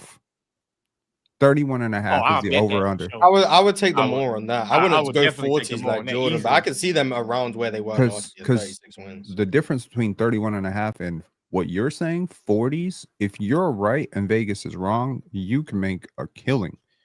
I would if I was in another state, but I'm in a great state of Texas where betting is not allowed. So Drench, what I want to do, Drench, I want to take the analyst hat off, and I want to put the coach Drench hat on, right? Coach, Yeah. This Phoenix team, how should they play? Because apparently you love their talent, even I though do. it's addition by subtraction, right? Yeah. Because KD's gone, Bradley Beal's gone, so you got that off the crew. Now you got other elements on the crew that you think are viable. So how are we playing with this crew? Like, what are we doing to make us successful? You know, when I was looking at it last night because I was doing some work on Nigel Hayes, right? And Nigel Hayes is going to be a really good addition if they let him play like maybe 10 to 15 minutes a game. But the way that I kind of thought about it was, Allen Iverson, when he had the 76ers and they had all the defenders around him, You said sucked, that team. Yeah, and let me get to it. Hold on. This Suns team is structured. It can be structured like that, but they way better offensive players. Like way better. I didn't even name Royce. I didn't even name. I forgot about Royce O'Neal, Grayson Yeah. Allen. Yeah, Yeah, I You didn't forgot name about the- Royce O'Neal, yeah. Grayson. That like this team is structured around Devin Booker to get off, and when y'all got a double Devin, swing, and you still got the villain. I know, Dylan Brooks ain't everybody's favorite, right? He's not everybody's favorite, but reliable, and he takes pressure off the rest of the team when nobody can get a bucket, and he can at least get to that little mid-range bullshit shot he be taking. I think it's bullshit, And but it's he cash makes, too. that's cash. So It's cash though. I think it's structured just like that team, and in a league where you need multiple defenders, they're one of the very few teams that have multiple defenders on one team. Like one team, you can throw this guy at you, that guy at you, and they got centers. Like they got two solid rim protectors at least. So that's why I think it ain't gonna be no walk in the park, walking your ass up and against Phoenix and thinking they just gonna blow game. Like y'all gonna have to come with it. And if it's down to the wire, Devin Booker is one of the best in the game at if it's down to the wire. It kind of reminds me of that Clippers team too. Chill, when Doc Rivers coached that Clippers team, Shea's rookie 2019 team. Yeah, it kind of remind me of them. Like that's what I'm seeing from this Suns team. Like that's why I really think they're gonna be the Warriors 7 games. So say it again, Matty Ice. It was 6 games actually. Yeah, 6. Yeah. Yeah, it was KD, 6 games. But KD still, like That's very much like overachieving, like what they were actually. They were supposed to capable of. smoke them in 4 games. Yeah, There was no way I that went to every single game too, but that shit was fun as hell. I But think With about that, this. Go ahead. with that being said, Drench, if I'm looking at this Phoenix team, I think that Devin Booker, being the bucket getter that he is, being the shot creator that he is, I don't give him enough credit, and I am going to start doing this. I have not given him enough credit as the distributor and playmaker that he was. Right? I didn't think that he was much of that, but it turns out he's a lot better passer than I give him credit for. However, with that, running with guys like Malawach, who's really raw on the offensive end, running with guys like Mark Williams, who isn't the best finisher around the rim, I worry about that kind of stuff. So I'm gonna have to make up for that on the defensive end. And can I get Mark Williams to be a better rim protector? Can I get Malawach, who is as raw? I remember you breaking down the video. Can I get Malawach to be a better rebounder? Because that's what it's going to take with us, right? We can't have. Don't forget about Osei Iguodala, who's a great rebounder too, though. They still have Nick Richards. You already know. Who I don't think is good. I don't think he's good, but they still have. I don't even know why you're bringing him up. He on the team. That's why. He can shoot though. He can shoot though. So hey. What I'm thinking about with this team is I think that Devin Booker is still in his prime. I think Devin Booker is still one of the best 2 guards in the league. I still think he's right in that 1, 2, 3 area, but with Donovan Mitchell and Anthony Edwards, I still think he's there. The thing that I worry about is because of the young talent that he has on his crew and the offensive players that he has, especially in this game, because it's different in 2001 in Philly, because we all knew that Allen Iverson was getting the basketball, and 80 points could win us a game, right? Yeah. I don't need you to get me 17 or 18. I don't need you to get me 20 or 80, 85 points can win us games. 85, 90 points is not going to win us games. But chill. That's what I'm saying. They got better scores than the 76ers had. Like, Jalen Green is a 20 points per game scorer. Like, sure. You know what I'm saying? Like, my thing is Jalen Green is going to get off when Devin Booker is like not on the floor too. Like, they still get some viable scoring when Devin Booker is not on the floor. It's not like you take Devin Booker off the floor and it's going to go, from sugar to shit. Like, that's not going to happen, chill. They still going to have decent players and they going to have good ball movement because they don't have another guy that they have to make sure he gets shots. Like, and I think when teams play like that in a more free-flowing offense, I think you're going to see a different brand of basketball that's kind of hard to guard because it's going to make all 5 guys have to defend because you don't have one person that we centered on. Hey, you run a pick and roll. We spam pick and roll everything with you. Like, nah, when Devin Booker in the game, you're probably going to see that.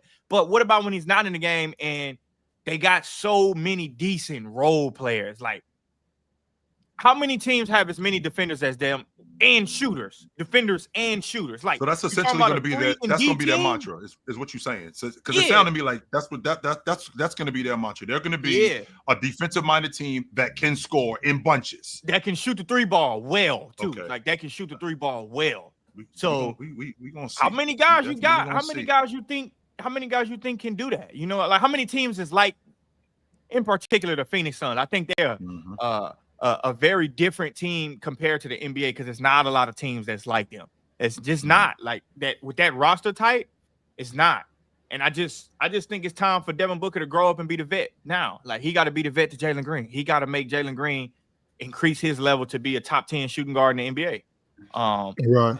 So, and I think it's just time. That's why I'm excited about this Suns team. I really am. I really think they're gonna surprise a lot of people. Right. Well, this speaking of vets, I think it's Anthony Edwards is starting to mature and take more part as a vet, and he says that his way of staying motivated against lower tier teams this season is by aiming to set new career high scoring marks in those games. What do we think about that? I think the Suns are cooked. I think the Raptors are cooked. I think the Hornets are cooked. I think the Wizards are fucked. I think everybody. I think your Suns are going to lose those games, right now, bro. What is going on? Shout outs to Ant, man. I think Ant and Wemby had like the best pressers for me because they both set the table and the marks so high for what to expect from them, and I'm for it, man. Wemby saying he's training with Ra's al Ghul. That's a callback to Batman Begins. Shout outs to Victor Wembanyama bringing in some cinema because he's French. And Ant had a lot of quotes. Ball hog gloves? Ball hog gloves. That's cool, man. Shout outs to Ball hog. So yeah, so I mean, between the Shams PR stunt with him, working on the mid-range stuff, now he's going to be obliterating lower teams. This is some real Jordan shit right here. Better ball handler, mid-range shot, humiliating, having that dog against the Charlotte Hornets in April. Okay, I mean, shit, he might be his son. Might be. Anthony Edwards is only 23, right? 24. He's He's a young. Yeah, But I'm prime to you about 29, 30. Really, I think you get into your prime about 28, 29, and then you stay in your prime till you like 29 to like 33, 30 around there, 33, 34. It's different with certain people. You can't necessarily put it, but I think Ant's still getting better. So I agree with that. I don't think he's at his peak yet. I think he still has more work to do mentally as well as physically and being prepared.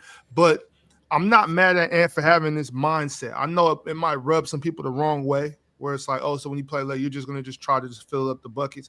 But I think we said this last year at the beginning of the year when Cat got traded, that he was kind of gonna tap into that killer mentality as far as just scoring. So maybe that's where he's headed this year. We might be seeing another elevation from Anthony Edwards. So we just seen he just finished year 5. What year, in your estimation, Mars, was prime Anthony Edwards? Like, when did it start? We just finished year 5. When do you think prime Anthony Edwards started? I don't think it started yet. Oh damn! I think he's in his prime. I don't know. I think he get much better. I think the game slowed down for him. Statistically, one of the best 3-point shooting seasons ever. I don't know. I guess probably not good. Year 4, maybe his prime started. I don't know.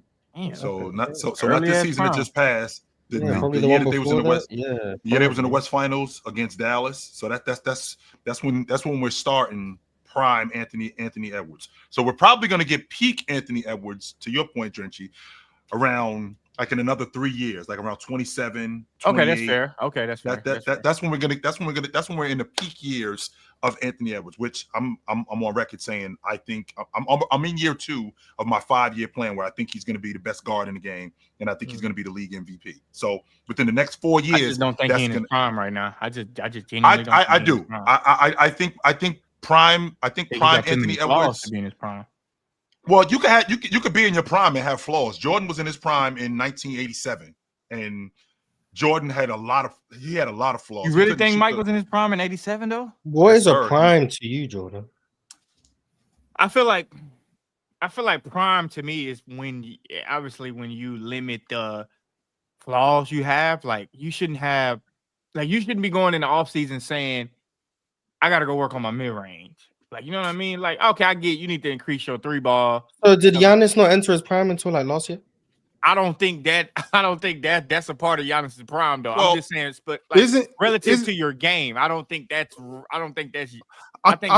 we're mistaking something though, Drench. I think we're starting to confuse peak and prime and stuff. I think when you isn't your prime about like your physical abilities, like what you can do at this stage in your life, like where you when your prime isn't that like, oh, I'm in my prime, meaning I'm at the best of my that I can be. That's what what I'm capable of. What I'm capable of as far as, but that doesn't mean you're the best player you can be.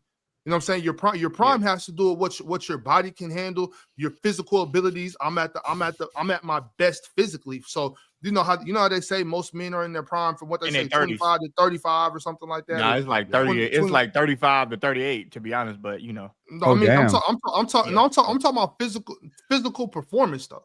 You know what I'm saying? Your physical performance. That's what I've always understood your prime to be. When you're at your best, you know, capabilities of what you can be. Now you get in somewhere in your prime, you find you and not even all the time, because I've seen players be better when they weren't jumping their highest or running. That's what I'm saying, and that's maturity. You know I think we forget, we don't add in the maturity part to the prime, and that's why I don't think Anthony Edwards is in his prime yet, because I feel like he has to mature and his game has to mature a little bit more in order for us to be like, okay, this is the best that I think he can get to. And that's what I was saying about Giannis. Like when it comes down to his mid-range, like it's not the same for Giannis when it comes down to shooting, because I genuinely just don't think Giannis can be a great shooter to begin with.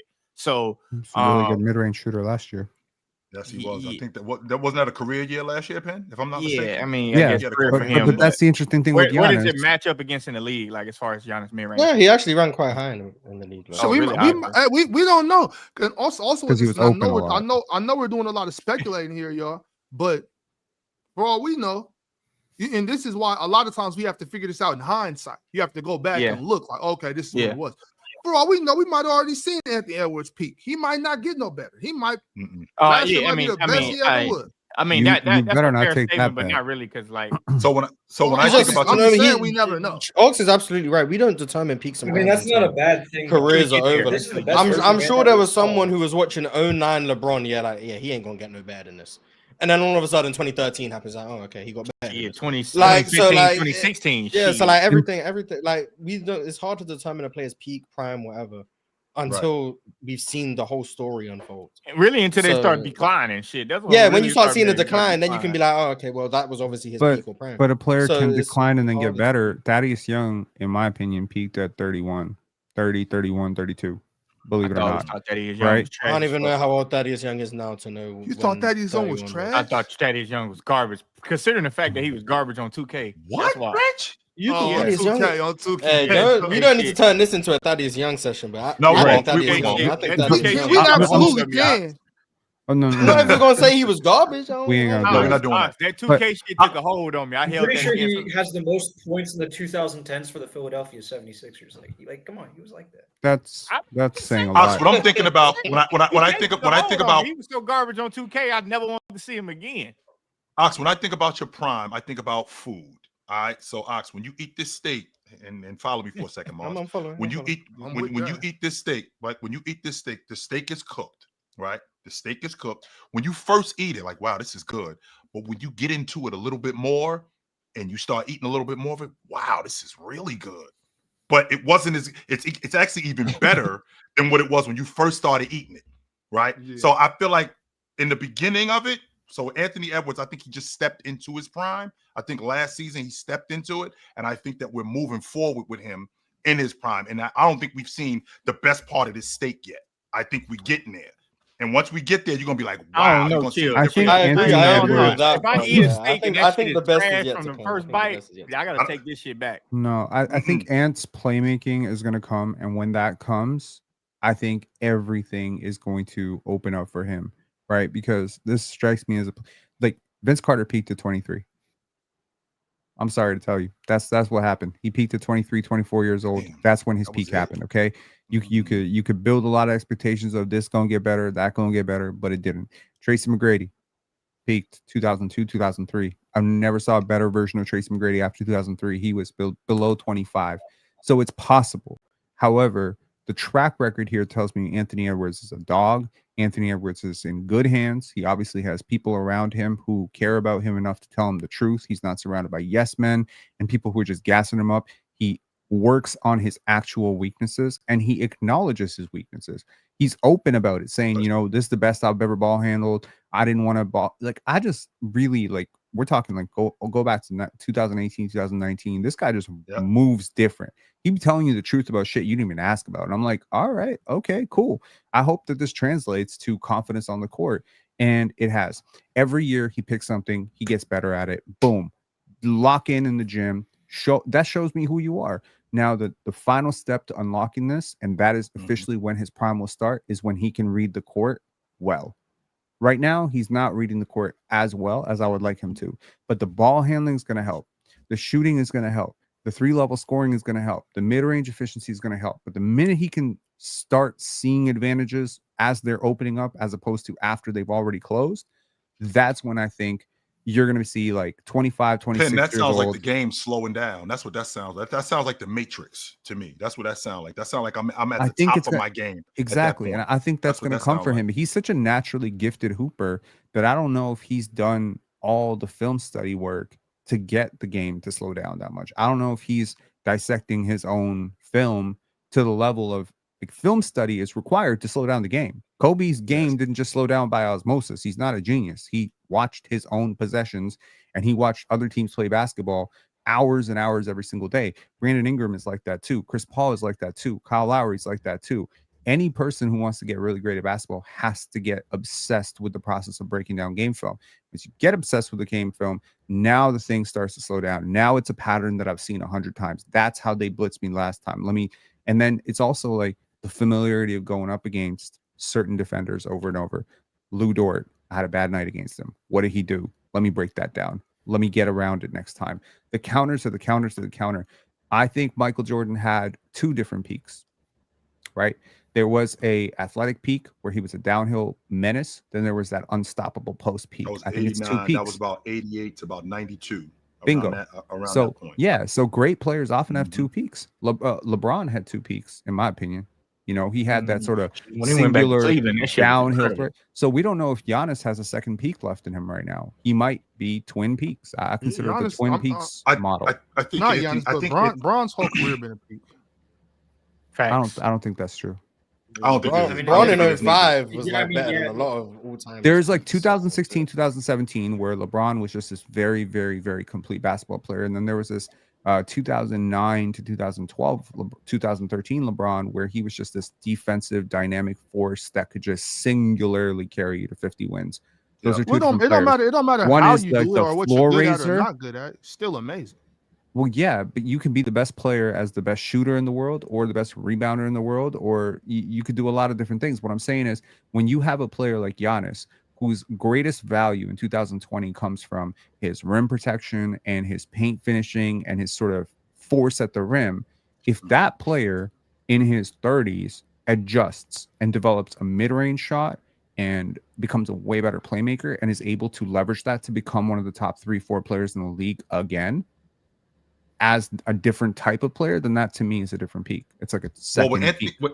What Anthony Edwards ended up working on his post game, because I heard him say that, you know, he was on the phone with Jordan and understanding leverage and understanding how to be quick on the box. And like a lot of guys, what they do is when they push you with their ass. That's what he said. And that's what guys do on the block. But instead, no, what I'm going to do is I'm going to feel you with my back to see where you are. That gives me more space. I've never really been a back to the basket guy, Drench. I've never really been a back to the basket guy. 2 reasons. Number 1, I can't see the bucket. Number 2, I can't see you. I've always been an open pivot guy.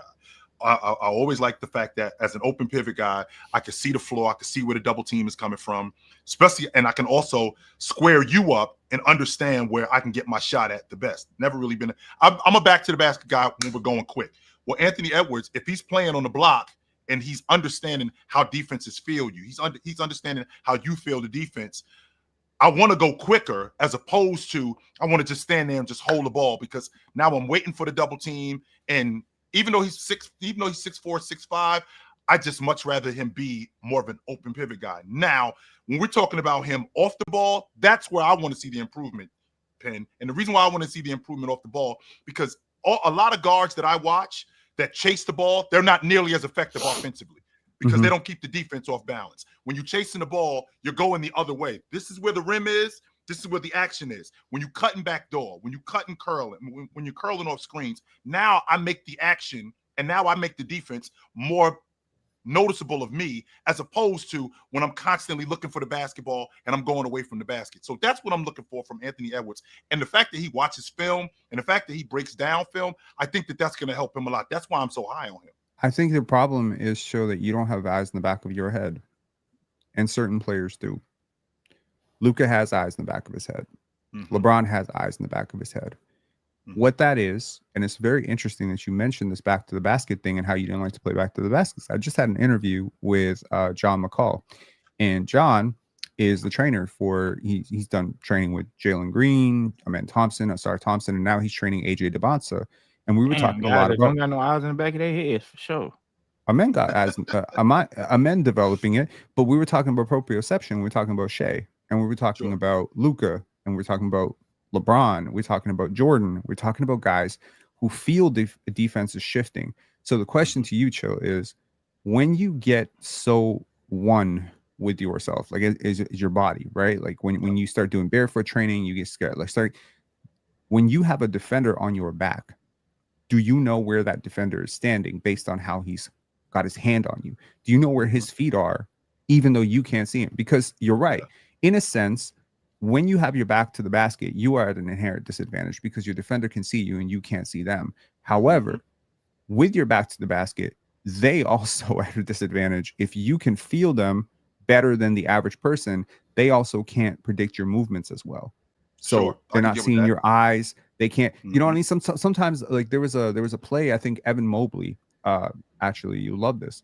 So Evan Mobley read RJ Barrett's eyes because he got really excited about a pass and he was able to deflect it with his hand, with his back to the basketball. He was just able to put an arm up because he could see RJ Barrett's eyes. I'm glad you brought that up.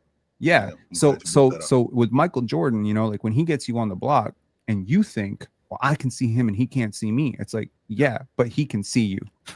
Yeah. You don't realize he can see you, but he can feel every I don't want to say every inch of you. Gotta pause that. That's fair. But that's fair. He can. He knows exactly where your feet are. He knows exactly, you know, like where your hand is. He knows where the pressure is, and then he can turn on you, and you'd be like, "Oh shit!" But you didn't see. And he also sees the players behind you that you don't see, and that's where I say the court mapping is very important. Sure. Now, Drench, really quickly. So to talk about what he just said. Well, number one, I actually was a really good passer on the block. And I did have, I could see behind me, even if I had my back to the basket, off the strength that I was good at anticipating things. I knew that this guy was going to dive to the box. This guy was going to be here. So it wasn't really a big deal for me to catch the ball on the block and throw the ball behind me because I knew you were going to be there. I think that's an eyes in the back of the head thing, right? I mean, I do. But I got that more from when I was growing up. I got that from Larry Bird, where you see the game a couple of plays ahead. I get the ball here. He's going to come double here. When he comes double, my guy on the weak side, because that big man, he's naturally going to come to the rim. Well, when that big man comes to the rim, my weak side big man is going to come to the rim too. And I'm going to throw him the ball because he's going to be open because this big guy is going to be low. Stuff like that is the stuff that I anticipated. When I think about Anthony Edwards and I think about him being on the block, quick hits. That's what I mean when I say back to the basket. It's not that I don't like playing with my back to the basket always, but if you're going to play with your back to the basket, I'd much rather it be quick. Like James Worthy was fantastic at this. This is also where I got this from, where you catch the ball and you go quick because the defense is not anticipating you going quick. Olajuwon was great at that, where you catch the ball and you go quick because the defense, they're waiting for you to do something. They're not anticipating you going quick. So when I think about guys playing with their back to the basket, I think about playing quick. When you got your back to the basket and you just holding the ball and you're not doing anything, that's the part that I'm not really interested in. For sure. Fair enough. Okay, and so my bad. I was just making sure. I want to ask y'all about these youngsters that are still growing. Apparently, Derek Lively is 7'3" now. That's incredible. And Victor Wembanyama even grew an inch. How tall? How much taller can Victor Wembanyama get, bro? How big is Victor Wembanyama legit? These dudes are babies, though. Y'all got to remember though. These dudes are babies. 7'5.5", 7'6". Ridiculous, bro. That's crazy. Yeah, 7'5" human being. That man ain't 2 feet taller than me, man. Yes, he is, Mars. Oh, yes, he is. I would love to see that side by side, Mars. If you ever meet him, I want you to you take having a to hug picture. his leg to take a picture is crazy. He's literally 2 feet taller than you, Mars. He is that big. Yes, he is. Yeah. So I'm saying, like, at first, because I see it every time I see it, I'm like, yeah, right. But then I remember that these like I said a second ago, these dudes are babies, though. You know what I'm saying? Like, you're 19, 20, 21. You still might got a little something in you. So Derek Lively, they say he grew 2 inches over the offseason. Paul George grew too. Paul George grew when he got to put it Indiana. differently, the way you would feel next to Ox is exactly how Ox would feel next to Wemby. No, that's not true. There's a bigger gap between me and Mars than me and Wemby. Yeah, there's over a foot. There's over a foot between me and Ox. Close, man. It's close. But for what is well, 7'3" guy. And also, I happen to think Mars is 5 next to Ox until like we have to like take pictures. But like when we're just chilling, like I don't feel that small. But maybe that's just because I think maybe you've been around tall people all your life. You just Mars, that's just because it's not a big deal like that. But like that is very tall. Like I was about to say, I played with a kid that was. Didn't you tell me you were 6'7.5", Ox? I'm about that's 6'8", still more than a foot taller. Yeah, so Wemby's about 7'6". I'm closer to Wemby than I am. Wemby's like 7'4", 6'4", 7'5". No, he's Mars, that's 175. almost 7.5 feet And he tall. grew What an are we inch. doing? That's ridiculous. I met a Yeah. person who was I when I was I think I was like 6 years old or something. I met Manute Ball. That shit Damn. was intimidating, man. It was at Atlantic City, He damn near and- could have stepped on your ass at 5 years old. bro. Like looking up at that man, I thought like, what the fuck? What am I looking at? 7'6", 7'7". These people are absurdly large. You see them standing next to like 6'2", 6'3" people that think they're tall, and they make them look like babies. When I used to talk Yeah, to I Shaq, think used me to have to from talk like with me, his I be ear hanging around on my a friend chair. all the time, and he like 6'9", Yeah, 6'10" Mars, I had to with get on a shoes chair to on. talk to him in his ear. And I don't think he that tall. Like, and people be like, "Oh my god, he's so tall," and I'll be like, "Bro, he not that damn tall, bro. He like That's 6'9", his- 6'10". That's because that's- I hang that's around. 'cause him. Very he- tall. That's because he used to being around hoopers, and that's how I feel. Yeah.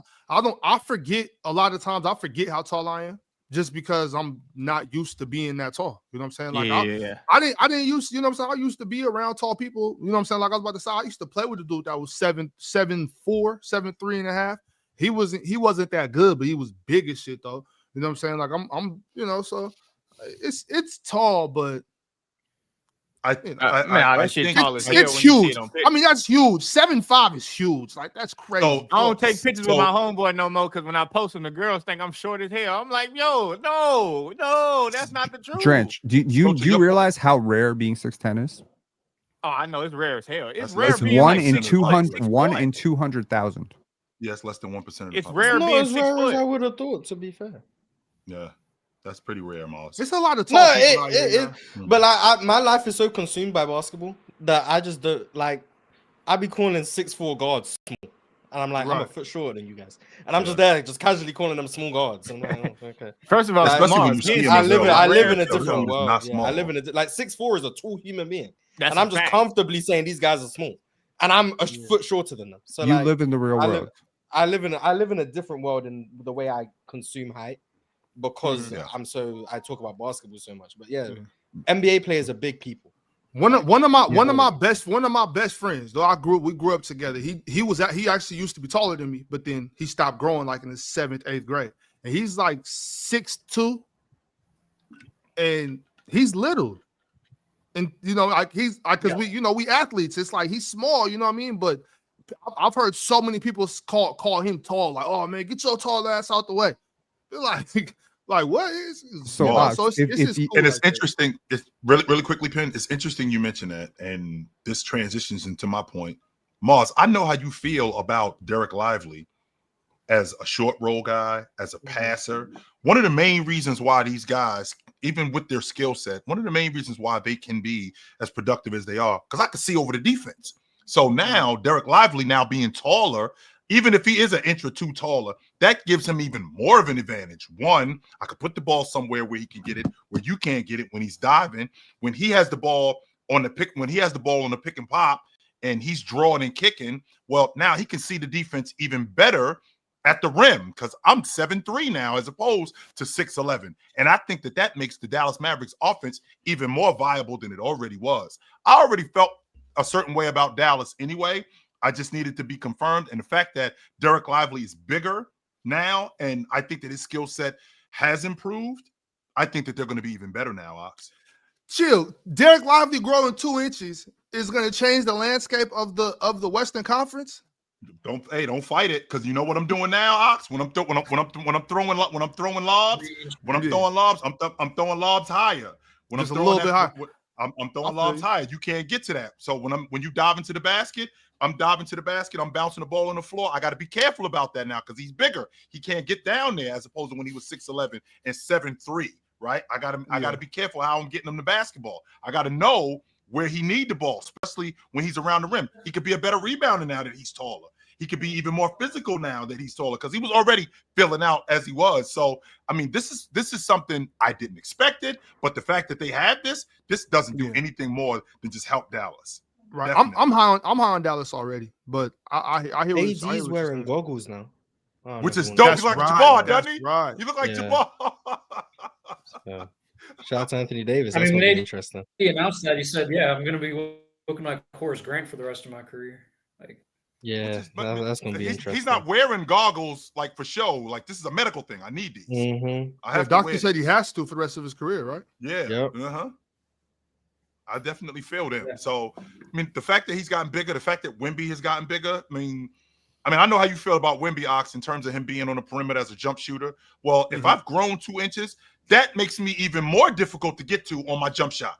That, especially, that makes it even more difficult for me to get to when I'm on the block. Chill. There's no way you came up with that. No, chill. Why not? No, at 7'5", chill. That makes it even more difficult. That makes it even more difficult in my mid range, in my mid post. Nobody is getting to his jump shot now. Him growing 2 inches shouldn't be shoot more jumpers because ain't no way you getting to it. Like nobody was getting to it. Period.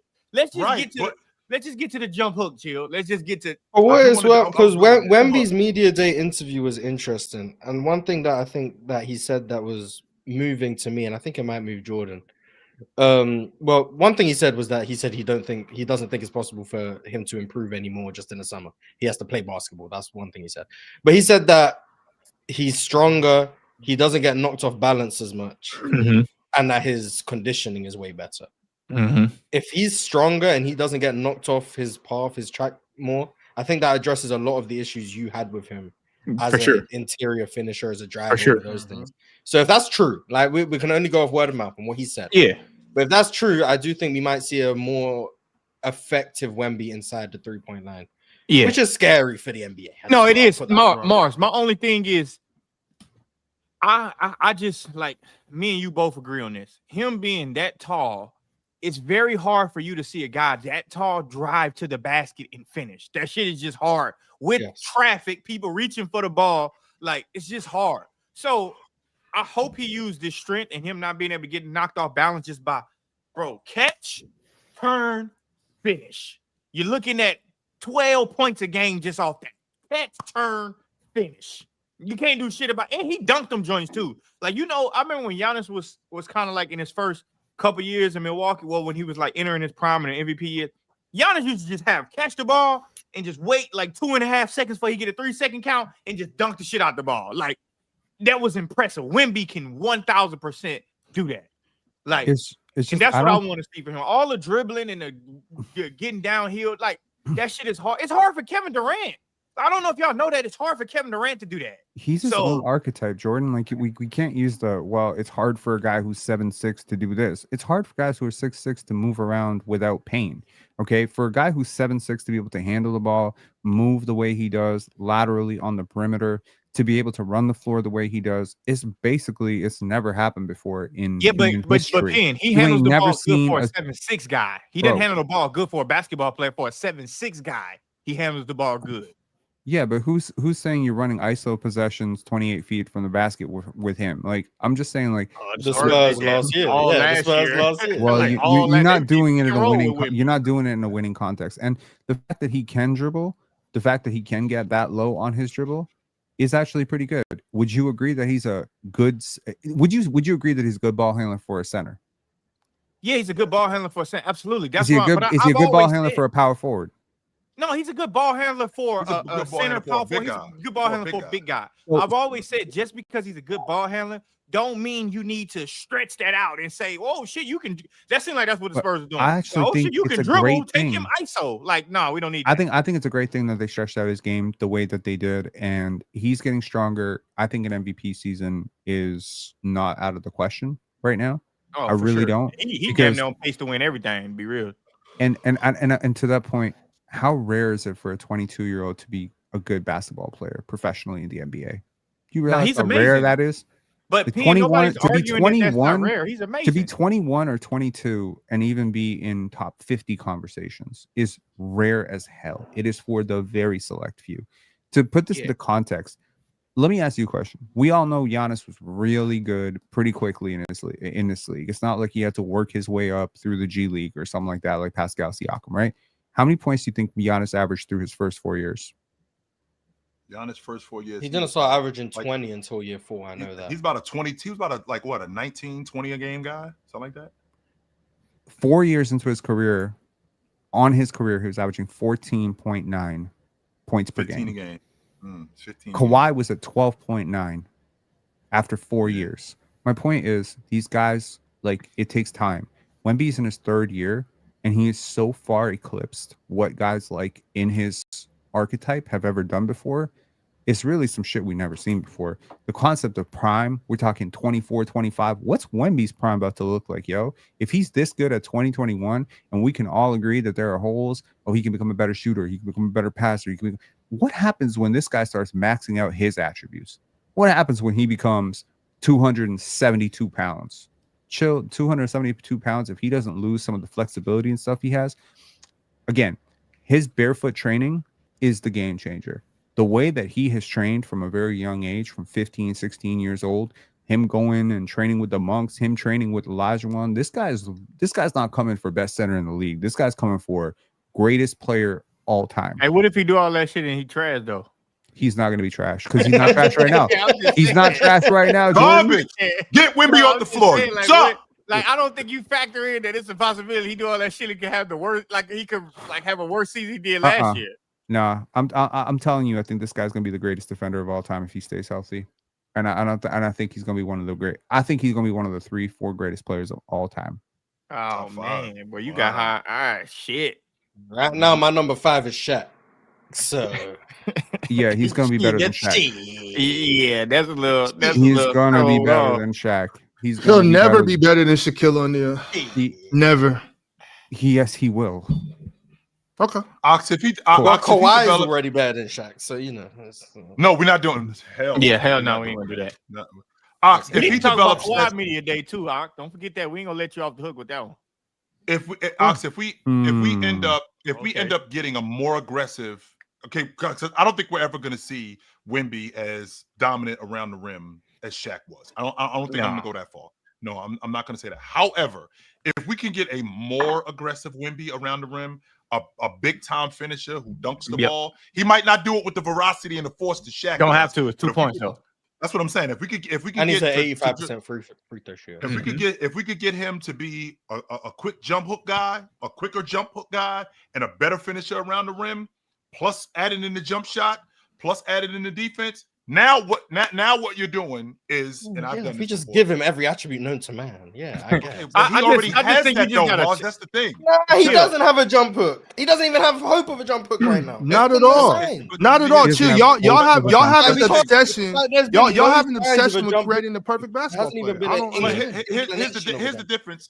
But here's the difference, though, Mars. The difference is that jump hooks, especially with big guys, jump hooks are something that are taught initially, right? So I don't think that's something that, especially when in the being sixth Does he have good touch?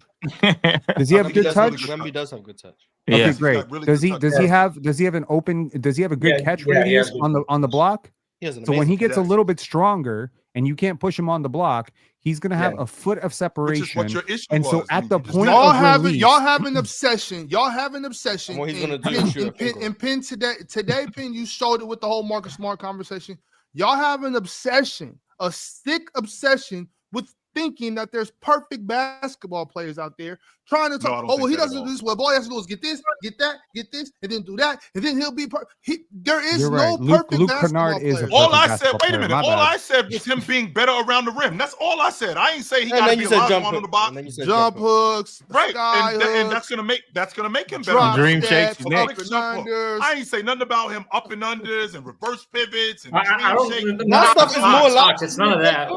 I ain't even talking about that. I'm just talking about what's stronger, my obsession with wanting to create a perfect basketball player, or your obsession with misinterpreting something that's been said to you? Matty Ice, what you was gonna say, Matty? Because it's gonna turn into a crazy brawl. What you was gonna say, Matty Ice? It's definitely not. I don't have the energy. No. I was just saying it's not about making the perfect basketball player. It's about making a better basketball player. Like if Wemby is like 20%.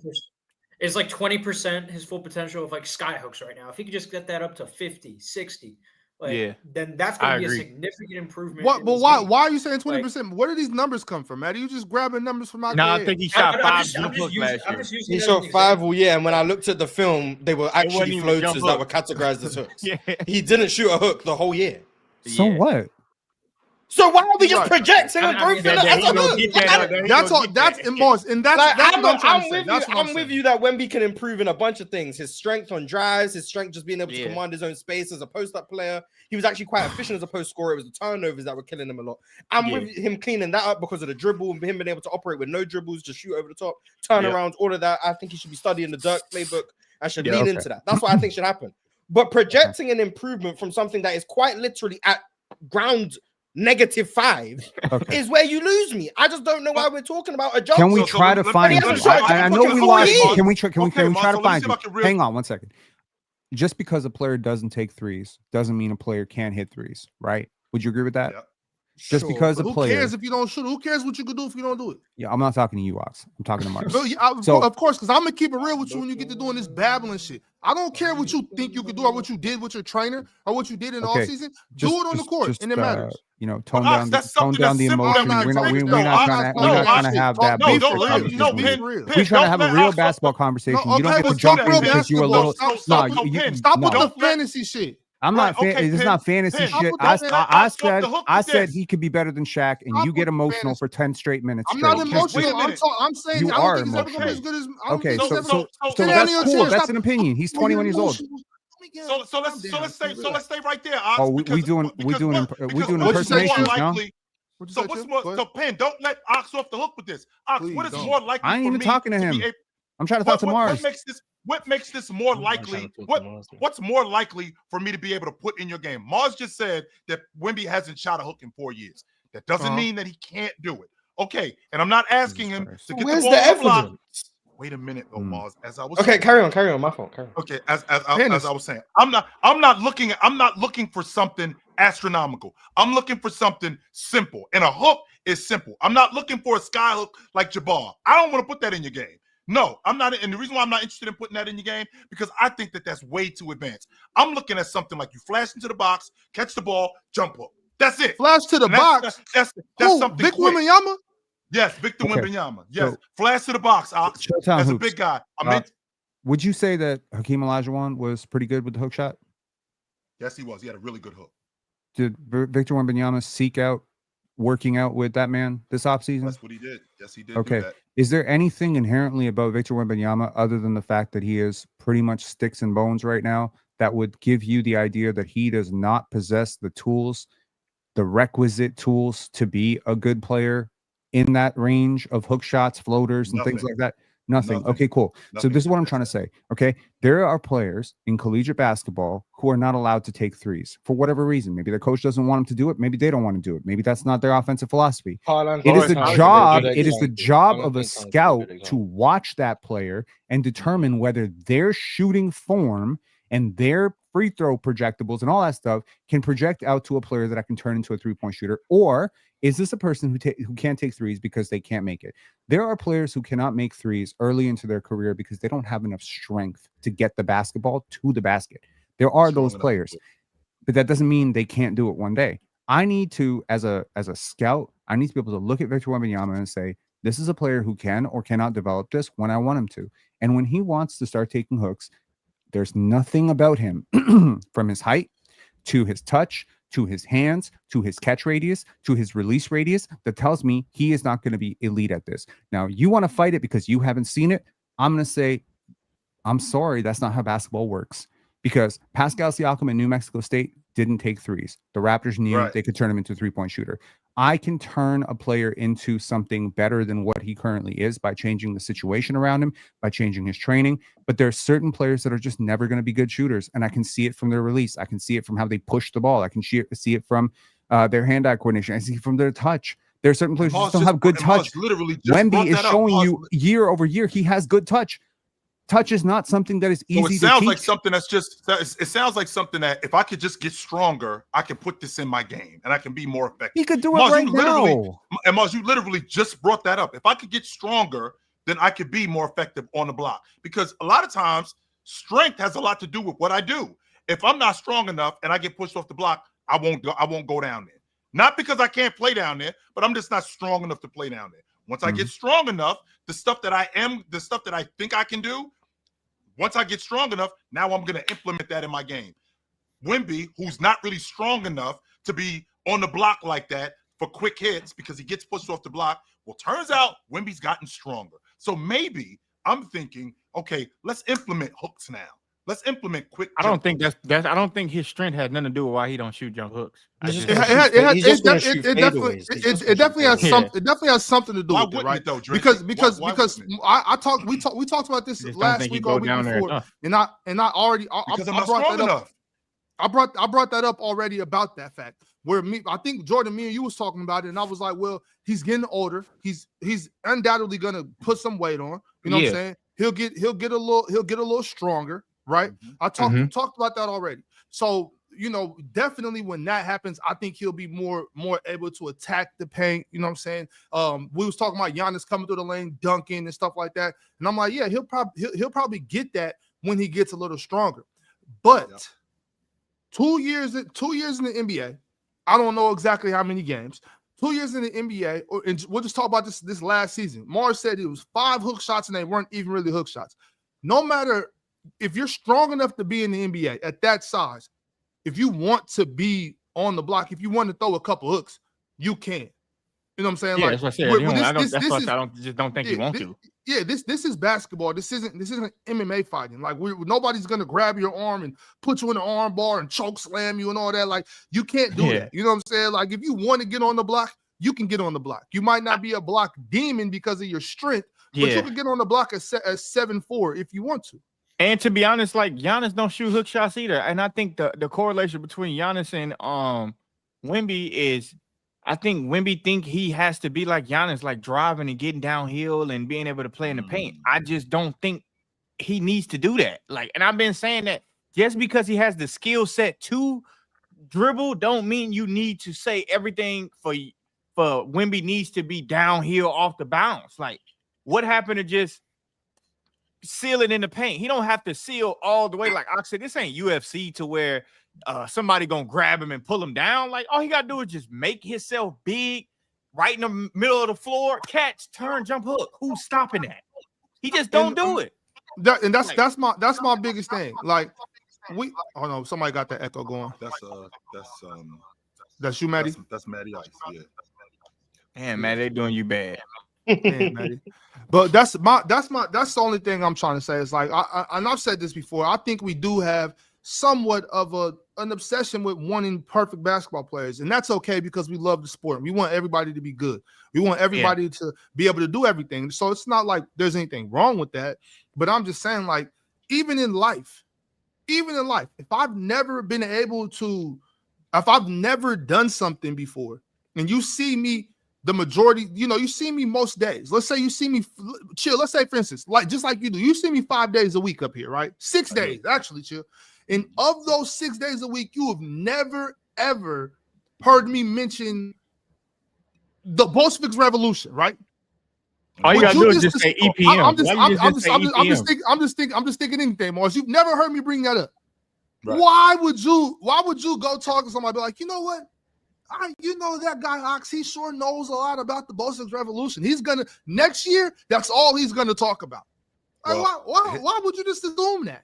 The reason why I would assume it, Ox, is because I have not heard you talk about the Boston Revolution, but I have heard you talk about the Boston Tea Party. And because I heard you talk about the Boston Tea Party, I would already assume that you got that in your repertoire. You're just not really that confident in talking about it yet. And once somebody brings it to your attention and you get stronger about talking about that, then you will bring it up. I wouldn't be surprised if you got better at talking about that. And I think the point is with Wemby, Mars, you brought it up. When a guy gets stronger, my confidence is a lot better than what it was in the past. One of the main reasons why I wasn't as high on all of you guys as Wemby as a defender, because of how weak he is or how weak he could be. He couldn't get pushed around on the block. Defensively, he can get pushed down low. That was one of his weaknesses. Okay, well, when he gets stronger, when he's able to hold his ground, that makes him an even better defensive player. I am not one of these people that is interested in creating a perfect basketball player because I don't think that ever exists. You're going to have some flaws in your game. That's just part of who you are. You are going to have some flaws. I'm looking for small stuff. And again, I'm not looking for Wemby to be Olajuwon on the box. I'm not looking for him to be Bill Russell defensively. I'm not looking for that. What I am looking for is stuff that's simple that big guys do. Something that's simple that big guys do. And if a big guy can do something to Mars's point, even though you haven't seen it much, you have seen it. If I can put a jump hook in your game, a quick jump hook, not a jump hook where you're getting the ball on the block and boom, boom, boom, turning over your left shoulder, turning over your right shoulder. No. I'm talking about flashing to the box, whether it's in transition or secondary break, getting something quick. We put that in our game. How much better does that make him? How much better does that make their offense? So much better. And then we expand on that, as opposed to, he's going to be a 65% shooter around the rim. He's going on the block, and he's just head and shoulder faking like Olajuwon. No, we ain't doing none of that. Just something simple. I'd like to see it. Oxford muted. I would love to see it. I would love to see it. Once again, though, Chill, he could do that right now. If he wanted to. You know what I'm saying? He's big enough. Undoubtedly, he's going to get stronger. Undoubtedly, he's going to gain a little weight. Undoubtedly, he's going to continue to grow. But Chill, if he wanted to do that, he could do that already by now. Now, I'm not saying dominate like those guys you just mentioned, but if the kid wanted to get on the block a little bit, we've seen his skill. We see how he moves. He could easily catch the ball, throw it up here. This is not hard for a professional basketball player. A simple jump hook is not hard for a professional basketball player, especially a player of his caliber and his skill set. If he wanted to do it, he could do it. Now, mind you, does he have to do it? Can he be great without it? 100%. 100% he can. But let me get to a couple super chats, y'all. Let's keep it moving. Let's do it. Mo sent a membership. He's been a member for 14 months. Shout out to you, Mo. That's dedication. Salute, guys. What would Steph look like in the 90s? Dale Ellis set better. He'd be flying in the 90s. Child. He was born in what, 88? He looked like a child. I don't know. He'd be awesome in the 90s. Yes, he would be. He'd be great. No doubt about it. Even at 8 years old, Morris, he'd be amazing. Yes, he'd be fantastic. Yes, he would be. Could you imagine Steph with the short and three-point line? Oof. No, I couldn't imagine that, Mars. In fact, to be honest with you, with what Steph Curry does, especially at that point and how revolutionary that would have been, they would have moved the line back because that would have been the standard. They would for him, the way he's shooting, they would have moved the line back. You're sure that he wouldn't have a coach being like, "Oh, get to the rim, please make passes." No coach would see someone who can shoot like that and tell him not to shoot.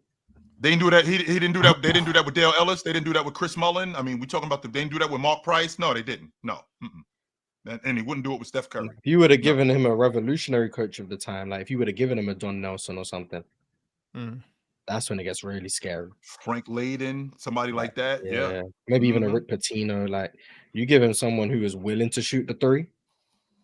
Rick Adelman. Mike D'Antoni. Oh, God. I just think that guys. Mike D'Antoni, man. Mike D'Antoni was a revolutionary, man. That's my guy. Absolutely. Mike D was my guy. I'm telling you, man. Mars, I think you understate that. Rock with Mike D. Mars, you onto something. I think you understating how important the revolutionary coach is. The guy that got vision, that see the game past what everybody doing right now. Like what Mark Jackson saw with Curry and Klay Thompson. Like he saw the future with these dudes. And I mean, don't get me wrong, Steve Kerr came in and I think he enhanced that. But revolutionary coaches, like they necessary. It looks nuts early because what we do is we confuse insanity with genius. Like you a nut to do this. What's going on? Until it starts working. Yeah, you're insane if it doesn't work, and then if it works, you're I think people kind of like I was thinking about this yesterday. People kind of disrespect what they don't know. Like I think people just like when you don't know something, I think the easiest thing to do is just disrespect it rather than respect it. And I think that happens in life in general. You know what I mean? And that's something that human beings like we just have to. Like that's what separate, I guess, the people that go the furthest and the people that kind of stay stuck in their ways. Like just because you don't know something or you never seen it before, don't mean you should just disrespect it. I think you should kind of just, analyze it a little bit. And if we analyze what Mike D'Antoni did, like sure, there's some flaws in it. There's also some bright spots, some highlights in there as well too that he brought to the NBA and it could have worked. And there's factors on why it didn't work with certain teams. I wasn't the biggest fan of it with the Suns. I felt like he had a more well-rounded team with the Suns, so I wasn't that bit high on Mike D'Antoni. But when he got to the Rockets, I was very high on what the trajectory for James Harden was, and after we lost Kevin McHale and JB Bickerstaff, it was time we got a new idea, a new voice for that. And I thought Mike D'Antoni was perfect. And for 8 years, no, not 8. What is that, 5? Maybe He got 5. there in 17 and left in 20. Oh, okay, so 3 years. So 3 or 4 years. 4 years. Yeah. Man, it was legit. You know what I mean? And they did some things to the roster that I know he didn't agree with, and he said it himself. So I think it was legit. You know, Mike D'Antoni, for what it's worth, he didn't get his and he's still not coaching now, which I feel like he should have got another opportunity. He's with the Pelicans. He's like an advisor. He's an advisor though, right? Yeah, he's an advisor. Or he needs to coach. He needs to coach again. I mean, Mike D'Antoni's old. I was about to say, Mars, I'm but 73. he healthy. He looked like the Nah, he like Greg Popovich age though. Yeah, I'm 73. You don't want to I be think coaching at he's that age. 73 or Why 74. not? He That's look number healthy. one. Mike D'Antoni don't look great. Yeah, but it's about all the traveling, 82 game. it's a lot Like, of stuff, man. it's a toll It's a on the lot. body and the mind at that type of age. Yeah. Yes. And being an NBA coach, you don't get no break. I said that being a coach is probably harder than being a player, bro. You don't get no break. Like, ain't no off They're always season, ain't working. no day Always off. working. No, you They're gotta always working. work. Like, so I guess So- look, Mike D'Antoni don't look that old, though. I'm telling you that now, boy. Whatever he doing. Yeah, when man, I found out he figure it was out. in his 70s, I was like, oh, wow, Yeah, I think he's like He been coaching 73, for a minute. I 74, think he something like coached that. in Europe too before. yeah, he been did. coaching for a minute. He been coaching. I want to say the late 80s in Italy. I think is where he started. Yeah. And You then know he got who his else coached first that gig long in the too? NBA in like the late 90s. So, Was it the like- Nuggets he coached? Who So two was the things. Suns coach after Mike D'Antoni? Alvin Gentry. He been coaching since like the 70s. That Yeah. tripped me out, bro. Alvin Gentry been coaching for a long time. Like, So two things, really quickly, Gentry. Two things. Number one, I think that Mike D'Antoni had some unfortunate luck, unfortunately. So yeah. Well, your unfortunately, luck Rockets, is kind of funny. yeah, I think you were unfortunate in terms of being lucky. You were unlucky. That's the word. Yeah, unfortunately, luck is That's kind of funny. Yeah, I don't know You how were you get unlucky. unfortunate and lucky together. No, so you got unlucky. You were unlucky. So in 2006, I thought that team was good enough to get to the NBA championship. They ended up running into that Dallas team, even though Stoudemire got hurt. That was unfortunate for them. Same thing happened in 2007 when Suspensions. the suspension. I mean that's the unfortunate stuff. Same thing we moved to 2018 when y'all play against the Warriors. You know, Chris Paul ends up getting hurt, right? So stuff like that. I think stuff like that. I think stuff like that matters. But I also want to say, and I don't think I'm out of line with this when I say, I think that these guys fear what they. I think that disrespect that you talk about, Drenchy, I think that's fear. Like when you see this and you see how revolutionary it is, well, okay, can I adapt to that? I don't know if I can. I don't know if I could get to that. So what I'm going to try to do is I'm going to try to undermine it so I don't have to. This isn't going to work. This is never going to happen. That way I don't have to step my game up. That way I don't have to get to that point. And the reason why is because if I got to step my game up, what's going to happen is I'm going to get exposed for not being that good. And I'm not prepared to do that. That's where the disrespect comes from. I don't know if they look at it from that point of view. I think that's a very, technical point of view. I think it's just your natural instinct. You know, when you think you the shit and somebody else say, "Hey man, let's do it this way." What? Hell no. Like, I think that's just natural. I think the unknown always bothers people. Just not knowing what's next. And I think that's kind of, I don't know if they look at it as in if they have to step their game up. I just think for number one, to be at the highest level, you had to do something to get there. So I don't think that matters. But what if you did the wrong thing to get there? What if you got into a room that the wrong thing to get there? If you got there, what if you got into a room that you didn't necessarily belong in through the wrong means and then came to the wrong conclusion about how you got there? Can you expand on that, Pen? You got celebrities like Terrence Howard, right? It's a good example. Terrence Howard is absolutely insane. Thinks he's an astrophysicist who can be smarter than Albert Einstein because he did the base minimum required in breeding on physics. And so he thinks he knows more than Newton. He thinks he knows more than everybody. He can go on to Joe Rogan and talk absolute nonsense about terms he barely understands. He can rewrite the periodic. How do you know he barely understands it? Because he sound like he know what he's talking about. I ain't gonna lie to you. I mean, if you sound convincing, I don't mean that you are actually. I know, but I'm just saying, how do you know that he barely understands? I don't even know who Terrence Howard is. So I'm just. You know who Terrence Howard is, Mark. Maybe by face, not by name. Though. You ever seen Hustle and Flow? Holy shit! Let me So just Google. my point is it's hard out here for a lot of people use like Oh, I know him. word Yeah, I know. jargon, right? Because they're famous, they have access to, you know, celebrities and stuff like that. They got a lot of money, and you can also often assume that just because you have a lot of money that you are just as intelligent as everybody else who has a lot of money, and that's not necessarily true. You know, Right. you could be very intellectual. I think you're describing intellectual curiosity, and I think that the people that I meet, you know, the people that I've met throughout my life who are great at what they do usually got there by being very intellectually curious, by challenging their beliefs, by not getting stuck. Because when you start learning about something, you develop a lot of adrenaline from learning about it real quick. You might see a little documentary on filmmaking and fancy yourself as a film expert. You might see, you know, a couple of thinking basketball videos and think you're a basketball expert, and now you can talk with the pros and the scouts, but you don't. And the truth is that the further you go into that, that's the Dunning-Kruger effect, is you start to learn, oh shit, I really don't know what I'm talking about, because you would talk to a scout and they'll be talking right over your head. And at that point, you have a decision to make. You can either choose to go into that uncomfortable feeling of shit, I really don't know anything about what I'm talking about, or you can stop because it's too uncomfortable and just be like, I don't want to focus on basketball. Let me talk about golf for a second. Or you can do the stupidest thing in the world, which is presume that you're an expert just like them, and they have an opinion, you have an opinion, and just because you arrived at an opinion, you have a mouth and a microphone, that you have just as much a right to talk about it as they do, because you're an expert and they're an expert, and you're not.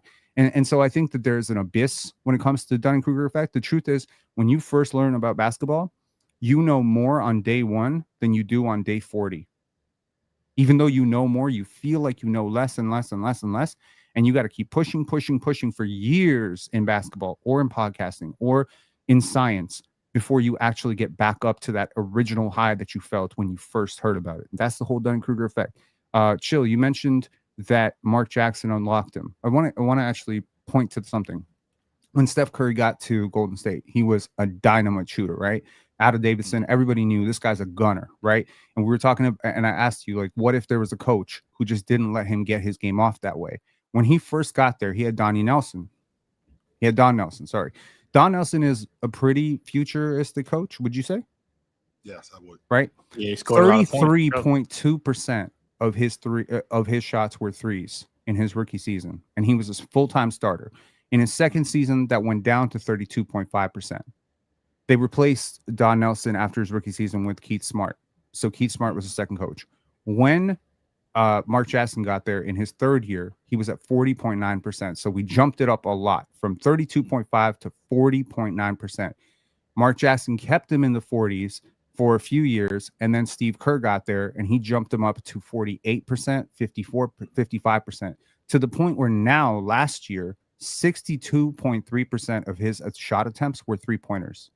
Almost 2. That's almost double of where he was as a rookie. I think So because if the you league don't- changed as well too. You got to factor The that league in. absolutely The league changed. Yeah, His you gotta team factor that in. changed. His athleticism changed. A lot of things changed. But I'm saying it's perfectly possible that he stays with Don Nelson, and Don Nelson's just like, no, get to the basket, get to the mid-range, get to whatever. And it's like, you're not going to override it. In the pads. He was So still it's living. like when he got there, let's not even lie about it. Steph Curry was not the franchise player when he got there. He was just a guy. He was a really good player. There was a debate allegedly, and again, I wasn't privy to the conversation, but we've heard about conversations afterwards where they were having a serious debate about Monta Ellis versus Steph Curry, and trading Klay Thompson for Kevin Love. Like, these conversations happen. So it really took Jerry West. And Jerry West was like, I'm out of here. If y'all doing that shit, I'm gone. I don't want nothing to do with this. No. So, yeah, I mean, I think to be fair, Kevin Love would have been still good with the Warriors too, by the way. He would have been good with the Warriors, but if you got a dynamic duo like what Steph Curry and Klay Thompson are, if you got a dynamic duo like that, number one, you don't break that up, because this is the future of the game. That's why Monta Ellis, they got off of him, a scoring guard like Gilbert Arenas, like Damian Lillard, which I think would work, but they saw the future with Klay Thompson and Steph Curry. This is the future of basketball right here. This isn't the future of a player. This is the future of basketball, and we got it. But I think at the time where they were trying to trade Klay, I don't think the future had yet arrived yet. I think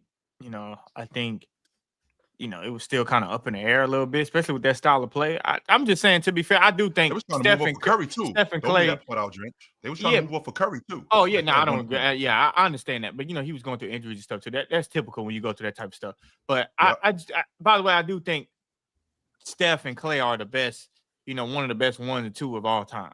But I also think if you were to add Minnesota's Kevin Love to that at that time with Steph, that shit would have been amazing too. Like Would have worked. It would have worked. It would have also worked. It would have also worked. just the same. You know what I And- mean? Like Kevin It's Love not was. the same.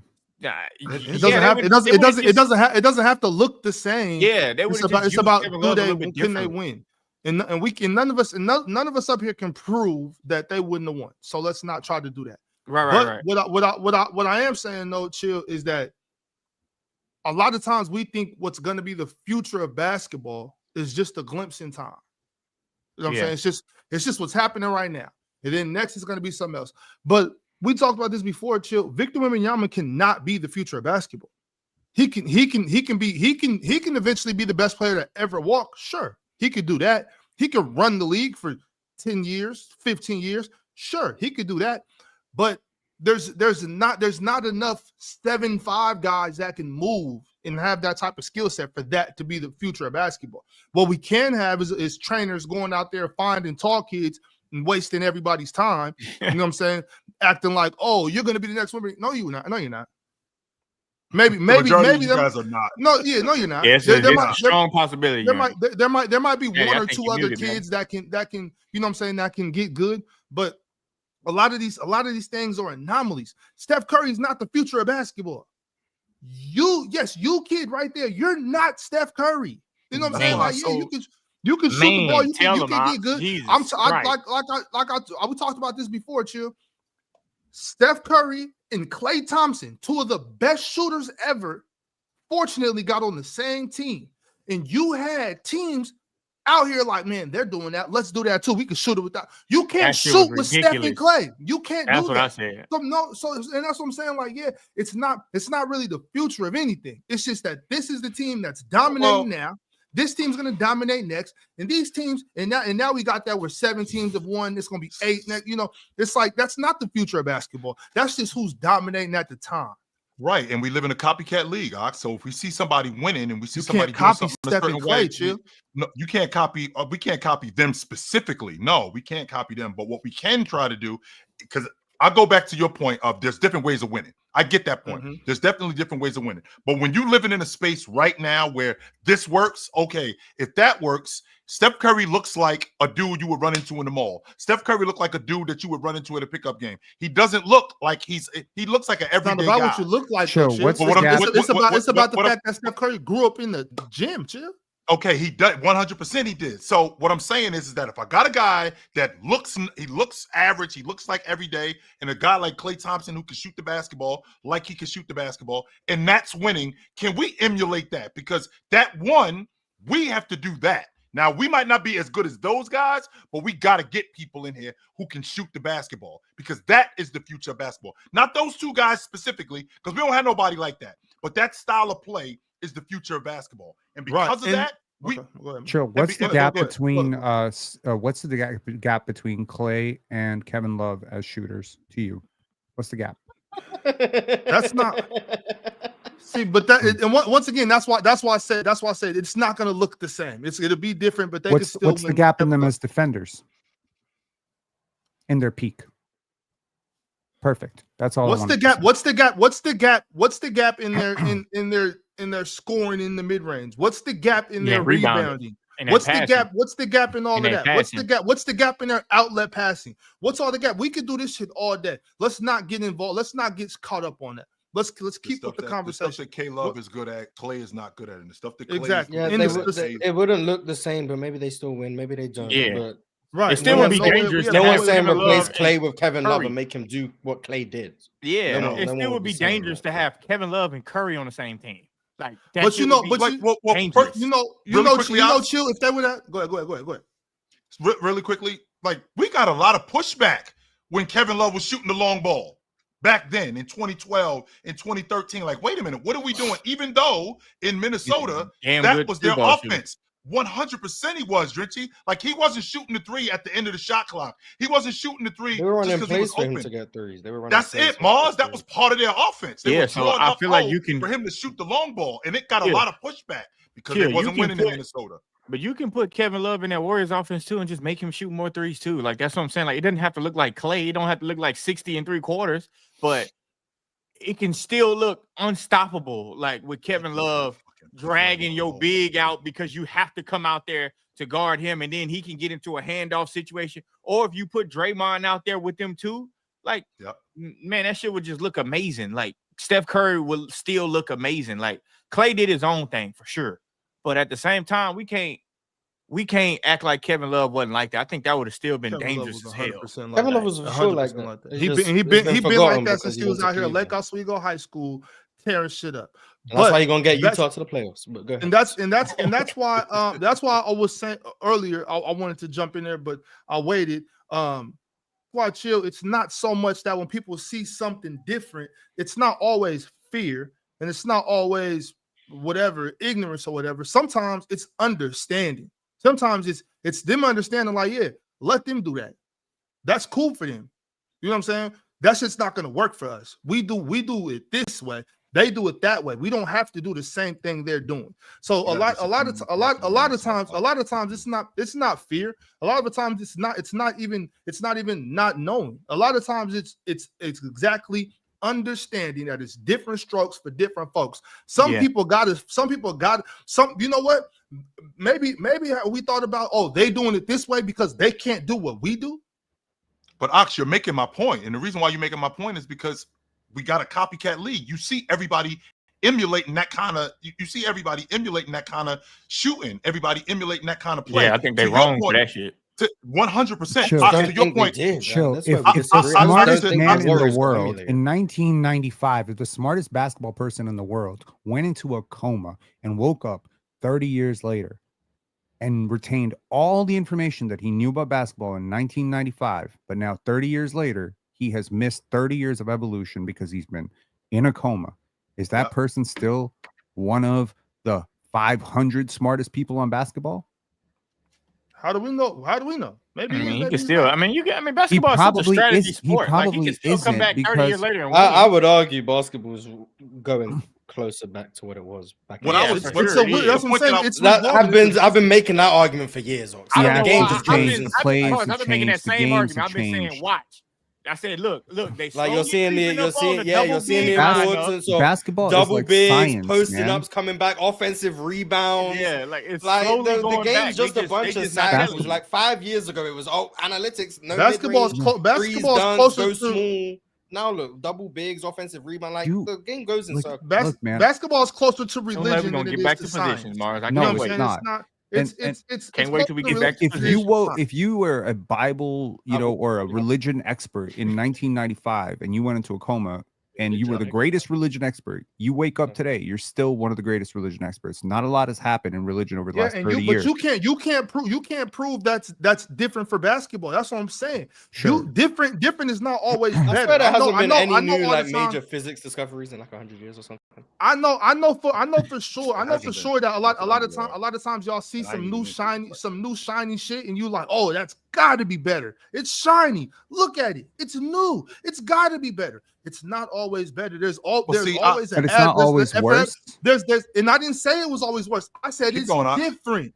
I said it's different. Please don't misunderstand what I'm saying. I'm saying that it's different. I get what you're saying. That doesn't mean that it's worse or better. It's just different. Right. That's all. But that's all. And the reason why I said you're making my point, Ox, is because one, what you just got finished talking about, that's not our brand of basketball. That has to be a supreme amount of confidence to go away from what's changing basketball and how people are winning doing that. More times than not, when people see something that's working for other people, they move toward that. For you to be like, nah, that ain't us, we're going to stay here. You have to have an immense amount of confidence to be able to do that, which would explain why, to Mars's point, when he said that these teams didn't play like the Warriors. Maybe they didn't play like the Warriors in terms of that offensive style, but the three-point revolution definitely had a lot tried to do compete with the Warriors' three-point volume. Yes, and they had to.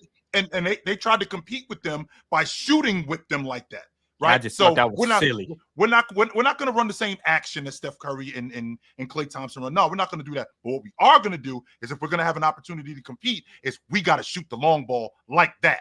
We have to shoot the long ball at volume like that. And what ends up happening? They end up getting their ass kicked because we ain't that good. But Exactly. But that's what. But Ox, the difference is that's what's winning, and because that's what's winning. If we can't do that, then we're not going to have an opportunity. But you see it the way you see it. Is because it was the most talented team in the league. And then they got Kevin Durant to come over there. Like, it wasn't the three. Like, Houston been shooting those threes, and Houston weren't winning. No disrespect to Houston, but they've been doing that for years before Steve Kerr got there. They were leading the league in threes. This is why I've been pushing back on the Warriors and Steph changing the league to the degree people say they did, because the 3-point revolution didn't start with the Warriors. They were still a team that took a high volume of mid-range shots. They took the most mid-range shots. A high volume of mid-range shots. Not to mention, the reason they were winning is because they were the most talented team in the NBA, especially the 17 and 18 teams. Like, it wasn't, they just shot a lot of threes, so yeah, we got to shoot threes because they shoot threes. It was, no, they have 2 of the 3 best players on the planet. What can we do to keep up with that level of talent? And to a lot of teams, the 3-point shot was the great equalizer. The 3-point shot and its volatility and its variance can balance out talent discrepancies. That's what about their first championship and last championship? Were they the most talented team then? The last championship, no one copied them. So no, they weren't the most talented team. No one looked at the 2022 Warriors team and started taking their blueprint. No one did that. And then the first championship team, a lot of people viewed that team as a fluke. So no one copied that team either. That was the 2015 team. A lot of people viewed that team as a fluke, so no one copied that team at all. Like, in fact, they had, for whatever reason, the reigning champion Warriors felt they had to prove something the next year because no one really thought that championship team was to the same level. No, 16 is the year where they got all of the plaudits and the recognition, and then they lost to a team that played nothing like them. Yeah. To understand how Steph revolutionized the game, you can't just look at 3-point attempts. You have to look at how he bends the defense before the 3-point attempt. And that's what James Harden and all these guys who tried to mimic it can't get, because they're not doing. Tried to mimic Steph Curry. I'm saying what the Rockets tried to do with their 3-point, volume, thinking, okay, well, the Warriors shoot a lot of threes and they win championships. And what any subsequent team that has attempted to replicate 3-point volume as a means of, we'll be more like the Warriors because we'll just take more threes, has been a misguided and misinterpreted understanding of why the Warriors are successful shooting so many threes. One, obviously, you don't have the 2 best shooters in the world. That matters. Efficiency matters. 100%. You want to talk about Kevin Love being a great shooter. Yeah, he's a great shooter. He's a freaking phenomenal shooter at 36% on decent volume. He's not 41% on insane record-breaking volume. And the gap between 36% and 41% over a season, over a series, is many points, especially when some of those games are being decided by 2 points. Especially now, I got 2 of them, and one of them is even better than 41%. He's like 44, nobody 45%. tried to turn Love into a great shooter, Pin. We already acknowledged that. All I'm saying is you can't replicate what they do because, one, you probably don't have a 3-point shooter anywhere close to one of those 2 players. Yes. It sounds like we're all agreeing, but disagreeing. I think the divide between you and me, Mars, is the volume. It's not the style of play. It's the volume. Because you and me had this conversation about the 87 Lakers. As good as the 87 Lakers were on offense, they only shot 2 threes again. They're not keeping up with teams of today. That's not going to work. That's not. Absolutely. So when Steph Curry, of course, until you win, this style of play isn't conducive. Once you win, now teams look at that and go, okay, we have to compete with that. So our volume goes up. We might not necessarily be able to do what you do, like Steph Curry, like Klay Thompson. No, we can't do it like that. But we do have to be able to compete. And if we're going to be able to compete, we got to be able to knock down the long ball. But the volume is a function of the offense. You can't, it's like trying to replicate somebody's career and then looking at what their career turned into and be like, okay, well, if I can just get to that point, it's like, but you got to the point in a completely different way. You can attempt 42 threes in a game. Sure. Everyone can do that. Anyone can do that. And just go out and park some guys around the 3-point line, pass the ball around, hot potato, and just take shots. But that's not what the Warriors are doing. So I just think, like, when you look at the analytics and say, okay, well, they got this many percentage of their shots from 3-point land. So in order to do win in the game, we need to do that to keep up with their scoring pace. It's like, yes, but how many threes did they get off of screens? How many threes did they get off of handoffs? How many threes did they get off movement? Who are the 3-point shooters making these shots? And the concept here that's completely lost, I think, on some people at least who focus on the 3-point shots is how open the rim attempts are because of the 3-point threat. And I think that's what really creates the gravity with Steph. When Steph Curry is 52 feet from the basket, you're paying attention to him with like 2 defenders. If he gets lost on a screen, you're overreacting with 2-3 defenders. His reputation precedes him. Now the question then becomes, what is the gap between those 2 defenders and the other 3 defenders? And how can you find downhill athletes like Andre Iguodala, like Harrison Barnes, like Andrew Wiggins? The concept is still the same. It's still the same. The concept is Steph and Draymond create gaps. I think Wings attack those gaps. You get the most efficient shots in the world at the rim. It's that simple. Yeah, I think the pass like Draymond Green that goes. Yeah, that too. Draymond is amazing. I agree. I agree with Morris on the Warriors being the most talented team in the league. I disagree that I think teams were trying to mimic it, because one thing that they were trying to do was like they felt like they couldn't play their bigs against the Warriors. So they would take their bigs out and put a shooter at the 5, and it's like, what are you doing? Like, and then the Warriors just beat the shit out you even more. So I feel like that's what they were trying to do, and I think what got lost in that was, like Mars talked about, the Warriors shot a high volume of mid-range shots too. Like they did, like they shot a lot of mid-range shots. They shot a lot of shots at the rim. I think people took their big out instead of keeping the big in on a small ball lineup and just overfeeding the post. They felt like, well, the Warriors shooting threes. And when you really sat back and thought about it, they weren't just shooting threes. That I was saying that during that time, like, y'all are doing this because you feel like, oh, he can't shoot threes, let's take him out, or we can't match up with them. And it's like, why? Okay, go ahead. Yeah. And to my point was, I just got to do Splash Sports. Go ahead, finish up, though, Jordan. Go ahead. And I was about to say, and to my point was, they weren't like what people thought the Warriors were doing. They weren't doing it, and to me, I just thought that was kind of silly from the whole aspect. I think that just speaks to Steph Curry just being so overwhelming. Like Steph Curry was just so overwhelming. People thought they were seeing something that they didn't see. It had to be. It had to be. But right. Go ahead. All right. Right on. PC fan. I'm running this quick picks on Splash Sports. It is their peer-to-peer daily fantasy sports game. You choose more or less on at least 2 projections, and you're matched against other players who choose the same entry fee and amount of picks. Best part, you can miss a pick and still win cash if you beat the group, not the house. You're playing against real people. If you want in, head to the link in our bio and use code PLAYER. There's a deposit match up to $50 and 100% boost on your first entry for new users. Let us know which picks you love for this NFL Sunday. These are the picks we're rocking with for the day. We got Puka Nacua, 98.5 receiving yards. Took the less on that one. B. Corum, 28.5 rush yards. Took the less on that as well.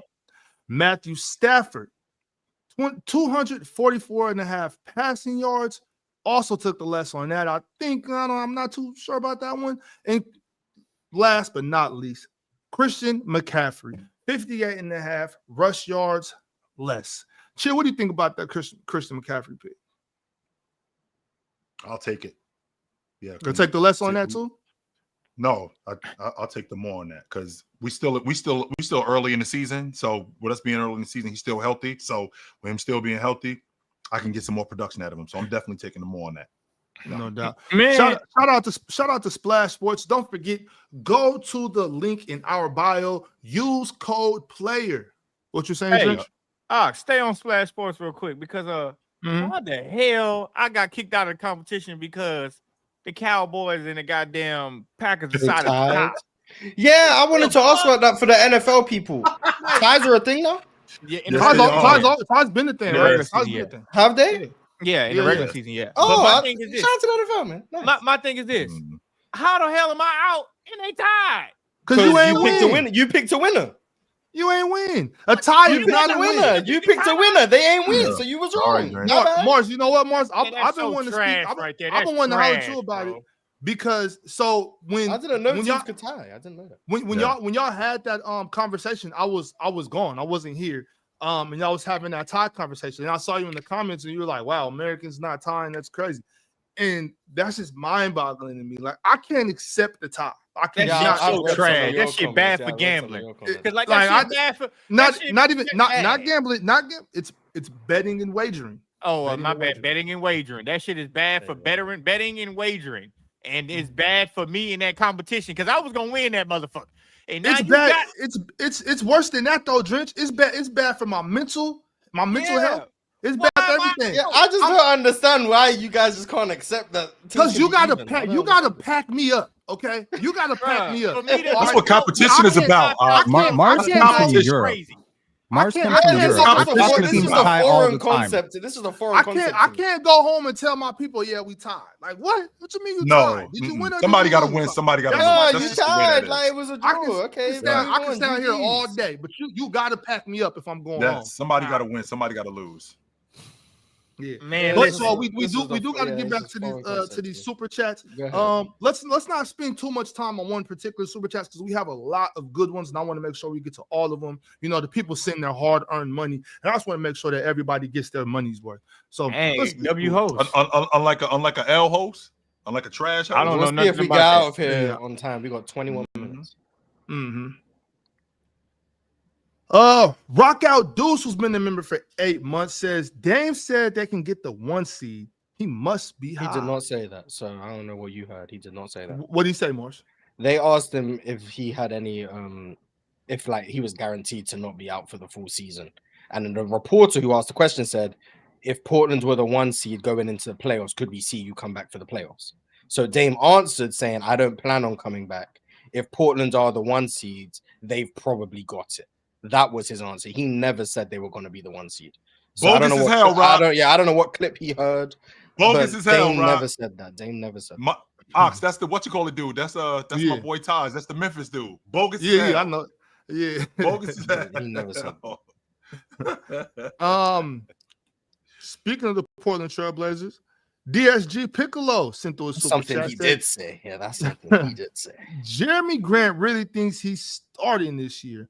I don't deserve this, man. Send him to Guantanamo Bay. Get this nigga gone. Didn't they shut down Guantanamo Bay? Yes. Yeah. But Jeremy Grant did say that. I listening to Jeremy Grant's media day interview. I'd be quite concerned if I was a Blazers fan. I don't know. Mark, did you listen to it on Not a Blazers 2.5 fan? like you normally listen to? I listen to all of the media day interviews on 1.5 for sure. Mars played that shit one day, and I was like, bro, what the hell is? How do you hear it? Like, yeah, I mean, I like to think new generation, man. New generation. Yeah, I'm a TikTok generation, so I watch every video in 2 times speed. Like that's how I listen to it. I can't listen to things in 1 time. I start doing it. I do it on Twitter, Mars. I will say I do 1.5 on Twitter for sure. Yeah, I need to. Sometimes I might do 0.75. You know, I'm not gonna lie to y'all though, y'all. I had to stop looking at shorts and reels and stuff like that because I caught myself maybe it was like a few months ago. I caught myself watching like an interview or something, and it was only like 3 minutes in. I was like, damn, is this shit almost over? Like I'm like, oh, no, that's what TikTok and reels will do to you. Like your attention span is just. I don't even scroll on TikTok like that. I like long form content. I just watch a lot of stop that, bro. Because as soon as I felt myself thinking that, I instantly got scared. Like, oh shit! Like, no, you becoming one of us, though. You becoming one of us. Nah, I can't. I watch podcasts every day. I watch long form content. Any podcast I listen to would be in like 2 times speed. I'm not doing That's so crazy. You don't even get the real reaction. Like you don't even get the real like. He doesn't have time. Like the real feel of what they saying. You just going off of what you heard. Like, yeah, I need to hear the words. I don't know. Everything else is secondary to me. But yeah, Jeremy Grant said some interesting things. So Chill, do you think Jeremy Grant could throw a wrench in the Portland Trailblazers' ascension to where you think they're going this year? Yes, he could throw a monkey wrench in it. Their starting small forward is Tamari Kamara. That's their starting small forward. Yes. But Jeremy's better than Tamani. I know Tamani No, he brings something that Jeremy doesn't. No, he's but not. y'all would never. Y'all would get on never. this team. Y'all would The never. Jeremy do I saw anything last negative year is about not Jeremy better Grant. than Tamani Kamara. The Jeremy Grant I just witnessed play for 50 games or however many he played last year is not better than Tamani Kamara. He was actively sabotaging the team. That's what I witnessed. Terrible on defense. Contract in One the of the NBA. worst isolation scorers in the NBA who kept demanding isolations. One of the worst 2-point scorers, worse than Marcus Smart as a 2-point scorer. It was just bad. It was bad all around. There was not one redeeming quality of Jeremy Grant last year, besides the fact that he was a decent catch and shoot 3-point shooter. Everything else was bad. And then him coming in this year, they asked him. He gets bought out. They didn't even ask him. Lakers, They asked him, does he see an avenue to where he could come off the bench? And he just said, nah. Like not even he could consider it. We have to. Do you Mars, see? we Do have you to see, entertain do you see an trade. avenue Mellow for you to arc, come off dude. the bench and contribute off the bench? He just said, nah, I can't see that. We have come to on, entertain man. trade. Like- We have to. And We then gotta they asked him, entertain and trades. then We they have asked to. him, are you surprised to still be on the team after last year? Yeah, I'm not gonna lie, I'm surprised I'm still here. Like, Why are we not No- taking phone calls? Nobody wants Why are we not him, taking bro. phone calls for this dude? Come The contract on, chills. They're It's the taking contract chills. they're Jeremy taking phone Grant, calls, chill. It's concerning. They're taking phone man. calls. They've been trying to trade him for 2 years. He not going anywhere. They signed him thinking they were going to keep Dame. Okay, that was the issue. They needed to build around Dame. And the minute they signed that contract, I'm like, this is massive, massive overpay for a dude heading into his 30s. And he is aged like milk. They would trade him to In the anybody sun, for in the desert in anything. Phoenix. I would bet my life that they would trade this guy for a 2nd-round pick if someone was willing to just eat the salary. They're not. They're going to have to waive and stretch this guy. So my question for you really at this point is not whether Jeremy Grant is like some great fit with them. They've already shown a willingness to just ship guys off that don't fit, who are maybe cancerous to the organization. DeAndre Ayton. So the question is, where does he go next? What's his next stop? Would he fit on the Lakers? Wherever he goes, Pin, especially if it's like bought out and they get to sign him to a different contract, somebody's going to be very happy to have Jeremy Grant. Assuming he can play winning basketball, yeah. Like he has the tools to be an impactful defender and make shots. But everything I've ever heard from Jeremy Grant indicates that he thinks he's more than a role player. Which I'm not saying is a bad thing to have that level of self-confidence. But like if you could get Denver Jeremy Grant back, like I really like Jeremy Grant in Denver, really good athlete, could play defense, length on the wing, could shoot the ball. I was like, nice. And then he opted to go to the Pistons and he took his money and he got to average his empty stats and it was cool. Then he goes to Portland. I'm like, okay, he looks decent here for a couple years. And then what I just saw last year, it's like, I don't know. It's whether or not you get buy-in from Jeremy Grant. I think the talent, that to Ox's point, he's more talented than Tamani Kamara. Like both sides of the ball, he's more talented. But in terms of like what he's going to provide to winning in an NBA context, in terms of that, is he going to play a role that complements other people? I don't know. There's a lot of question marks, but his media day interview was one of the more concerning ones I heard. So and also Ox, to your point, $102 million over the next 3 years. That's what we owe him. Get your money though. I ain't never gonna be mad at someone getting their money. Get your money. They'll figure it out. Definitely figure it out. But you know, it wasn't so much about what Jeremy said. It's kind of just the way he said it. He just kind of just had that arrogant tone about him, and I'm just like, I don't like this. Isn't a good look for you, Jeremy. Now, mind you, like I said, I've always been a big fan of Jeremy Grant, but that doesn't mean I'm gonna stand beside bullshit. Like they need to do something. Talking about the offense held him back last year. I was like, yeah, okay. There's only one player in the NBA today whose bullshit I'm gonna stand beside. We already know who that is. We don't got to talk about that. Yeah, we know who that is. How do we talk about media day and not talk about the Clippers? How is that even possible? I was trying to, I was trying. I swear I was trying my hardest to get there, yo. I tried. Well, now we go super chats. We'll talk about it tomorrow. I guess. I don't know. I did the best I could. I wouldn't be here. Okay, let's see. We got the super chat from Cowboy Bob. Well, no one wanted a free $100 in ear pods with the Chill with Chill contest. Thanks for the opportunity, but y'all can select a winner. I will send the money and code for the earbuds to y'all. Brunson better than Trey, Jordan. Go, New York, go. I think Brunson's better than Trey. Cowboy, I'll send you my information, brother. Oh, here Oxgo's coming. Yeah, I think Brunson's better than Trey.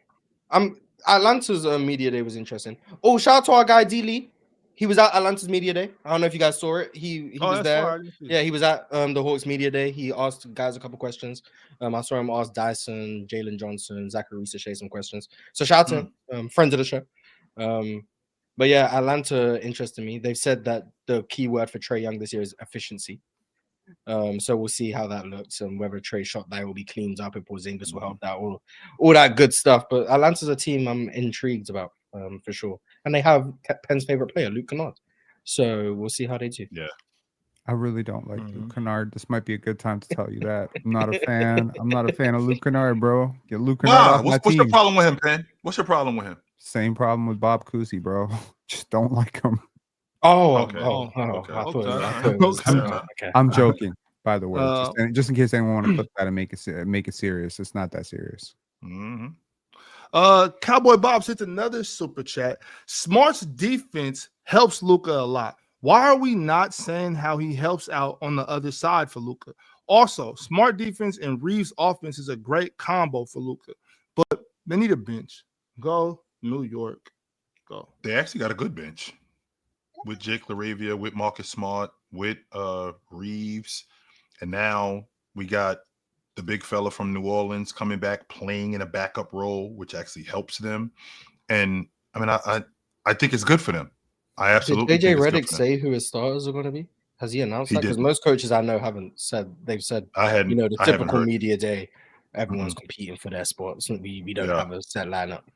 So, like, other than Luka and Bron and DeAndre Ayton, I don't know who the other two starters are. It might be Marcus Smart and Rui. It might be Reeves and Rui. I think it's Reeves. Reeves is starting. I think it's guaranteed. Like JJ Redick said. I think it's. I just think Marcus Smart. I think Marcus Smart should be starting, but I don't. Who would you start? What's your ideal five-man lineup? Is Bron at the 4? Yes, I would probably. My ideal lineup probably would be Ayton, Bron, and Luka for sure. Marcus Smart, and then that 5th spot would either be Reeves, Rui, or LaRavia, depending on how I feel on the day. I like both. I like both of these dudes, and I like Luka and Reeves in the backcourt, and my front court is Rui at the 3, James at the 4, Ayton at the 5. Bro, what the hell? That would be why the last 4 months. We had Nerd Session in the last PCL telling me Austin Reeves was better than Chet Holmgren. So he's definitely starting. I don't think that's how it works, but I don't know. I feel like it can get a bit redundant with all those skill sets on the floor, especially if you're trying to build a competent unit. But you can also stagger. Like Reeves can start and then just come out after like 3 minutes and then stagger with the bench. So like it doesn't make much difference to me as long as JJ Redick and his coaching staff get the lineups correct. Like you're gonna need Luka out there very often with a Vanderbilt, Marcus Smart. You're gonna need him out there with that player. So however you stagger the lineups, that's all that matters to me. Just getting the lineups right. So Tupac Westside sent a super chat. Morning, fellas. I said a while ago Reeves and Rui should be benched. I like him with Bron, Luka offensively, but I worry about their defense. Maybe start Vando if offense is decent for wing defense. If Vando's offense is decent, it's just such a outlandish hypothetical. Right. Well, 1, that, and 2, I also think there's always this. It's not just basketball; it's the business of basketball, right? So you got to preserve trade value. You got to preserve asset value. If you put Austin Reeves on the bench, he knows what that means for his next contract, right? That's a problem. You end up in a really weird situation because you have, for a lot of people, one of the top 60, 65 players in the league coming off a bench. And now if you're not like on pace to win 60 games and he's not Manu Ginobili at this point in his career where he's just sacrificing for the team and shit, I think that you might run into some issues with his agent. You might run into some issues with him not wanting to lock in. Now the asset declines. Now you got no avenues out. I think you got to just start him.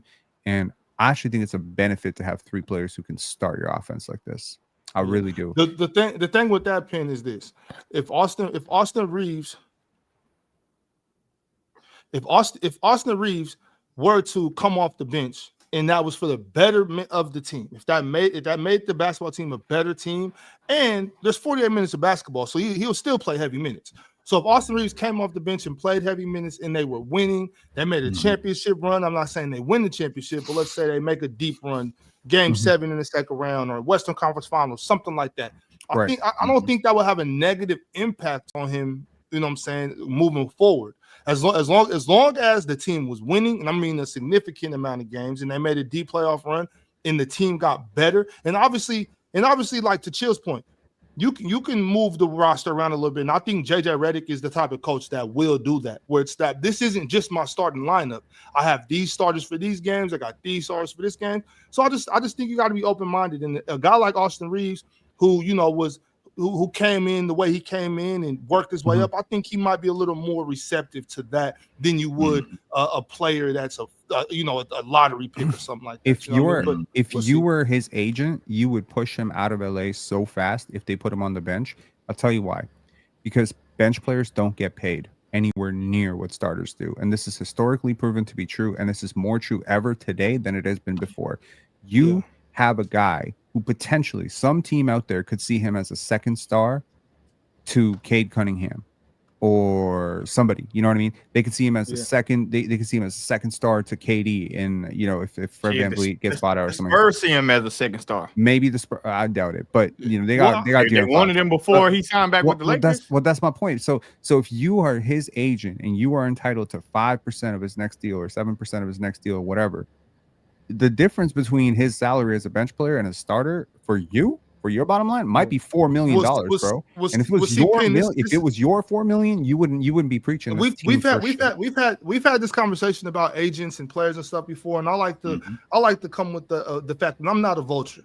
You know what I'm saying? I'm not a vulture, and I look at the future as well. I look at future earnings, and I don't need top dollar today, especially if I'm eating regardless. I look at it more as, okay, well, what's better for my client?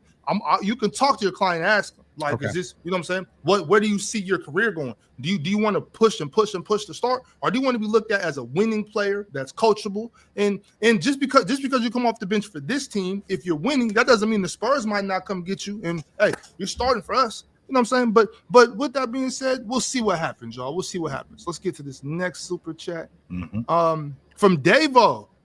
You heard Giannis' comments on Media Day? Now I got to temporarily press pause on booking flights to the U.S. Don't want to book flights to the wrong city. He ain't going nowhere. He said he wants to play for I think he said that a year ago. He said that 2 years ago. Yeah, I think Giannis is just having fun with the media, man. That's all. But if he ends up in L.A., don't say I didn't tell you. I can't even put it past LA at this point. I'm just telling you what I'm telling you. A little birdie told me about Luka. I underestimated him. Whoa. Is he gonna be planting some trees, Jordan? Huh? Oh shit. Is he gonna be planting some trees? Now Bradley Bill is though. Yeah, I seen what Bradley Bill said.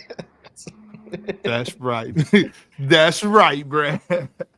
Yes, sir. So I'm just saying, I underestimated my inside source on the Luka to LA. I ain't underestimating that shit no more. Anything is possible. Anything is possible. And Bron coming off that $55 million a year, whatever he getting. So shit. Yeah. Jonathan Fraser says, shout out to Jordan for having Marcus Smart's back today against Penn's BS hate. We're with you when you're right, Jordan. You're all right with me, brother. God damn, I finally got a shout out from the chat. Oh shit, it's gonna be a good season, man. I got something else for you. You defended LeBron's team, man. That's what it is. Yeah, I got something right here. It's okay, Morris. Jeffrey T said, let me Jordan just come on. Hold on, real quick, Pin. Jeffrey T said, dude, Jordan just come on here to hate. Shake my head. When he was hating on Bron. Which one is it?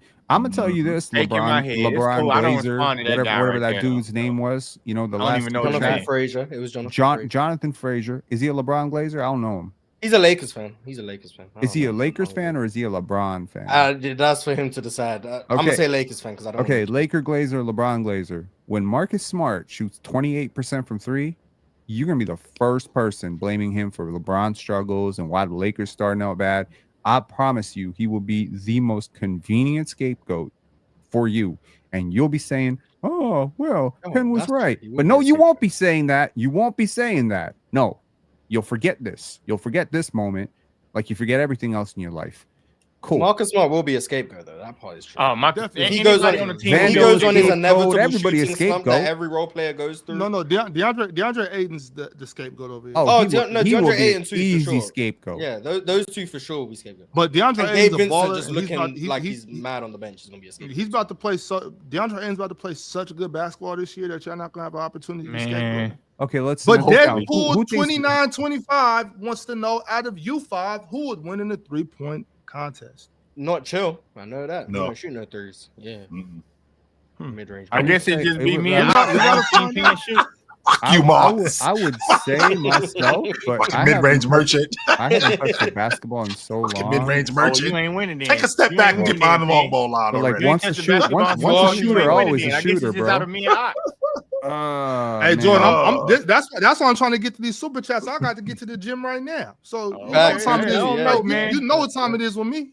Hey man, I've been in the gym a little bit. I got on that shooting machine the other day. I'm still recovering. My legs still sore as hell, but you know, Jordan, I'm trying today. I got a sneaky suspicion I'll be seeing you soon, brother. We got some shooting to do.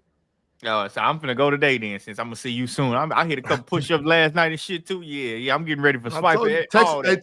Texas has been calling me. Texas just keep calling me. I got to get down there. I got to get down there. Smooth too. Been a member for 3 months. Shout out to you, Smooth. That's Jordan Mars. better. Is that Mars? That is Yeah, Mars. that's Look at Mars. Mars picking up under the hood like that. Mhm. Jordan better chill before them black Suburbans and Ford minivans pull up on him. The secret LeBron service is real, y'all. If I disappear after this, He did. Jordan This is said the it, right? real His reason he's internet started supporting bugging Marcus out Smart. right after he said that. This is the real reason he's supporting Marcus Smart. You know that. Who me? You. Yeah. Why? You trying to tell y'all. scared of the Because you know Marcus Smart about to become like the biggest LeBron scapegoat in NBA history. No. You know it. I'm not supporting. Marcus I'm not Smart, doing Marcus Smart, and DeAndre Ayton holding LeBron that. If back those from black catching Michael trucks pull Jordan. up on me, if those black trucks pull up on me, I'm gonna just talk about Bronny. It's cool. I'm gonna just switch. I'm gonna stop. Just go- They ain't Bronny. letting you disrespect Bronny either. Hey, You the can't talk the about Lakers Bryce. meet- No, you can't Bryce. talk I about- can talk about Bryce. cartel They said is Bryce not the a middle joke. child. So since Bryce the middle child, it gets all bets off the table. I'm a talking middle about child. But the Laker media cartel is not no joke, y'all.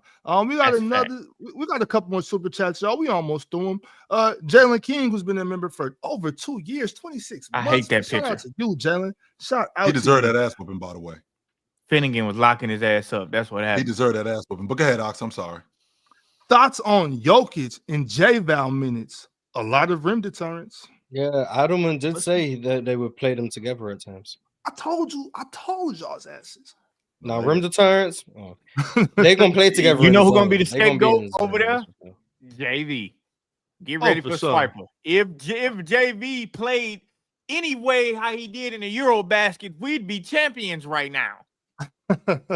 Oh my Y'all can see it God. coming right Oh, now. man. If we could get Jamal to wake up in the second half of games, because in the second half of games he gets sick, and we will be champions. Play them Oh, two We'll be together. saying that in Change, December. No playoffs. change this the time. name of the Yeah. Denver Nuggets to the Denver layup line. If you play They those can't- two together, It's gonna be so much Cam Johnson. Hey, yo, they're unplayable. Bruce Brown is not jumping off the platform and as high as Russell Westbrook was for us last year. It's gonna be something like that. We already know what time it is. Y'all just get ready. Chill. Teddy Hart wanted to say condolences. Chill. Prayers. Thank you, sir. Thank you, sir. No doubt, Teddy. Appreciate the love. The ones: Derek Jones, Jay Hardy, Dante Exum, Luka took 2 finals. So we just gonna forget that Kyrie Irving was on that team. Yeah, with- man. Derrick Derek Jones Lively. getting a Hardy and Dante Exum, man. Come on. Yeah, with Derek Mhm. Lively, Mhm. PJ Washington. We just gonna forget that. No. Those names. and PJ Mhm. Washington is a better shooter than Marcus Smart, and PJ Washington pretty much cost them a series. If you really want to be real, about Hey, he it. won him a series too. PJ Washington won 100% won him a series. Yeah, 100% I he did look that. over that. because they left him Don't open, lead him. and he made Hey, it. And he made him. Okay, That's the cool. point. Well, You know what? why did he get Live by left open smart, again? Why die did he by get left smart, open bro. again? Because they had Luka? Is that why he was open? No, he was open because he's a terrible shooter. Oh Okay. man, He Well, won ain't terrible no against terrible Oklahoma shooter. City. He won And they terrible won against this series. Oklahoma He City. was great at the right time and then bad Yeah. again at the wrong time. But Facts. great at the right time. 2K Oh, that's so- guy who's been Wow, a member. 2K God has been a member as long as it takes to cook a baby.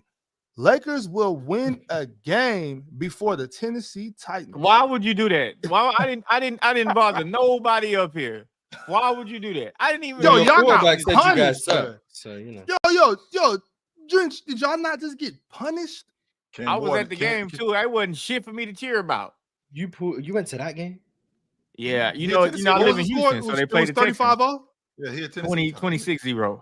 26. Oh, that's a little better. No, that Cam shit Ball- wasn't no good. no. First of all, the Cam Texans is is over this trash. shit. That's number one. The Texans is fucking Garbage. garbage. Did you guys get Them close to niggas scoring though? trash. Like, was there even like a time where you had like We missed the something? fucking field goal right before halftime when it was 6-0. Oh, Right that before ruined the game. halftime. Nah, man, Bro, that was damn. one of Yeah, the worst games I ever been to in my life. Like, I was miserable in the stands, Mars. I'm talking about like I didn't get up and cheer. Usually I taunt the Texans fans, like, and because they be mad as hell. I'd be like, where y'all going? What y'all quiet now? Man, I just sat there just like this, Mars, the whole game. Yo, Drench, I'm sorry for laughing at your pain, brother. I really am. Man, I'm not. bro, bro, this is I'm gonna go ahead and say it to you. We are the worst team in the NFL. I'm not lying. Worse than the Saints? Y'all ain't worse than the Yes, Saints. we and y'all are ain't worse than than the the Jets. They at least score points. Y'all ain't worse than the How Jets. is our neither. kicker the highest scorer on our team? Mhm. He only Well, gets y'all- two hey, and y'all- three y'all- points. y'all He only remember- get chill. 1 and 3 points for kicking. Hey, Chill, you remember when y'all had who was y'all kicker? You know, before a goal. Who was we don't talk Y'all had about him the- no more. We don't talk about him no more. Bro, Bro, talking about why not? still, we are don't talk about garbage. Well, because wasn't he leading y'all team in points for like 2-3 seasons straight? Mhm. We don't talk about him no Yeah. more. Get him out of That dude had a leg. Regardless, Ox, we are garbage. Like, if you want to see some bad football, and you want to understand the game you don't better, wanna- you want you to don't wanna understand watch what bad penalties I don't are. even want to see good football. No, but if you want to know what's a penalty in football, go watch the Titans. If you want to know how you give up that many sacks, go watch the Titans. If you want to know bad coaching, go watch the Titans. Just go watch the Titans if you want to understand what not to do on a football field. Trash. You're just gonna learn. To keep it a buck, we ass. Trash. Facts. Ray said if the Cavs made a Amari trade in 2010, how good are they? Brunson ain't got enough help. Man, well, I mean, Amari went to the right place. It's just that Melo had to come ruin that shit. Cowboy Bob Jordan doing 10 push-ups don't make you Debo. Laughing my ass off. Shit. After them 10, I go straight in that mirror. I get to look and I be like, yeah, I can see the difference. Ain't nothing like taking a picture after you just got that pump Peace, done. Joe. Once you get Later, finished with that fellas. pump box, Right, Peace, man. that's peace. when you get in that See y'all mirror, dudes you tomorrow. flex up. Hell yeah, get the flexing and shit. You feel that? Yeah, I love that. But That's a fact. I that's went late last night too. we just got through all this. What's up? Projections for tonight. Predictions. Oh, come on, man. This is You this is almost not called me finna be Swiper nothing. again, didn't you? You almost said, "Come on, I don't Swiper." know what's You almost, tonight. What's I tonight? heard I it. don't know. Oh, Game five, Aces Damn. versus Fever. Mars, what's your I prediction? think it'll be a good game in the I'm first waiting quarter. for Ox to, so I know my prediction. Okay, well, if you're waiting for me, let me be realistic because I was about to talk some shit. Okay, I got the Aces. I got the Aces winning by about 7, 8 points. So I think they're pretty, and I don't think it's going to be a close 7-8. I think it's going to be one of those 7-8. You know, Kelsey hits a Yes. 3 at the with a couple seconds, So a couple 10. free throws. Now, I Yeah. guaranteed a Lynx game 4 win. Was it? No, wait, game 3 win. We haven't been up here for a while. Game 3 win. I guaranteed that Fee was going to win. Game 3. They lost in game 4. I guaranteed a game 3 win. I was wrong. Fee went out. They lost in game 4. I was very sad about this. You got anything to say about Caleb McBride? After what I told you was going to happen in game 4, what I tell you was going to happen in game 4. Now, I'm yes, they glad lost. you brought that up, Box. Because you told me yes, they- Minnesota was going to win. Oh my god. Yeah, I did think You well, it did wasn't tell so me much- they were it going to wasn't- win, and they Well, lost. hold on. It wasn't so much that I thought they were gonna win as much as I'm like, y'all are sleep on how good that team is. Y'all sleep on Caleb McBride, and I tried to tell y'all. I tried to tell y'all what's gonna happen, but they didn't win. But I think you can see how serious Caleb McBride is and how good that team is. Yes, That's all. I saw them lose without their star player. I saw it. So He makes yes. 16 million I off the also, court. That's so while we're crazy. discussing me being wrong about, and which I acknowledge, I was wrong about the Lynx. I had them winning the championship. I had them in the finals. I was wrong. Can you admit that you were wrong about your Aces in 4 prediction? I don't have to admit it. They lost. They didn't win in 4. Why do I got to admit something when it's right in front of us? I thought the Aces were going to win in 4. It's game 5. Obviously, I was wrong. Like, did you actually Okay. think they were going to win in 4? Or did you originally think they were going to win in 3? I thought you. No. I said You thought it was 4. Okay, cool. Yeah. Okay. But I'm saying, they didn't win in 4. I mean, it's no big deal. Winning in 4, winning in 5 don't really matter to me. We will be on playback tonight. I know I'll be there. You gonna be there, Jordan? Mars, you should pull up. It's gonna be fun. Mars, you Mars, will watch. Mars, you gonna be woke. Watch Just Aaliyah drop Boston put belt to ass. We'll see if I pull up. Fraud I pull up. MVP. Don't hold your breath, but if I pull up, I Fraud pull up. MVP. Mars, what time is it? Belt What time is to it? ass. 9 o'clock? All right, What, y'all. now? Yeah. Peace. We'll see y'all on Peace. playback Peace. tonight for game 5. It's okay. We talking about America's Mars will be there, y'all.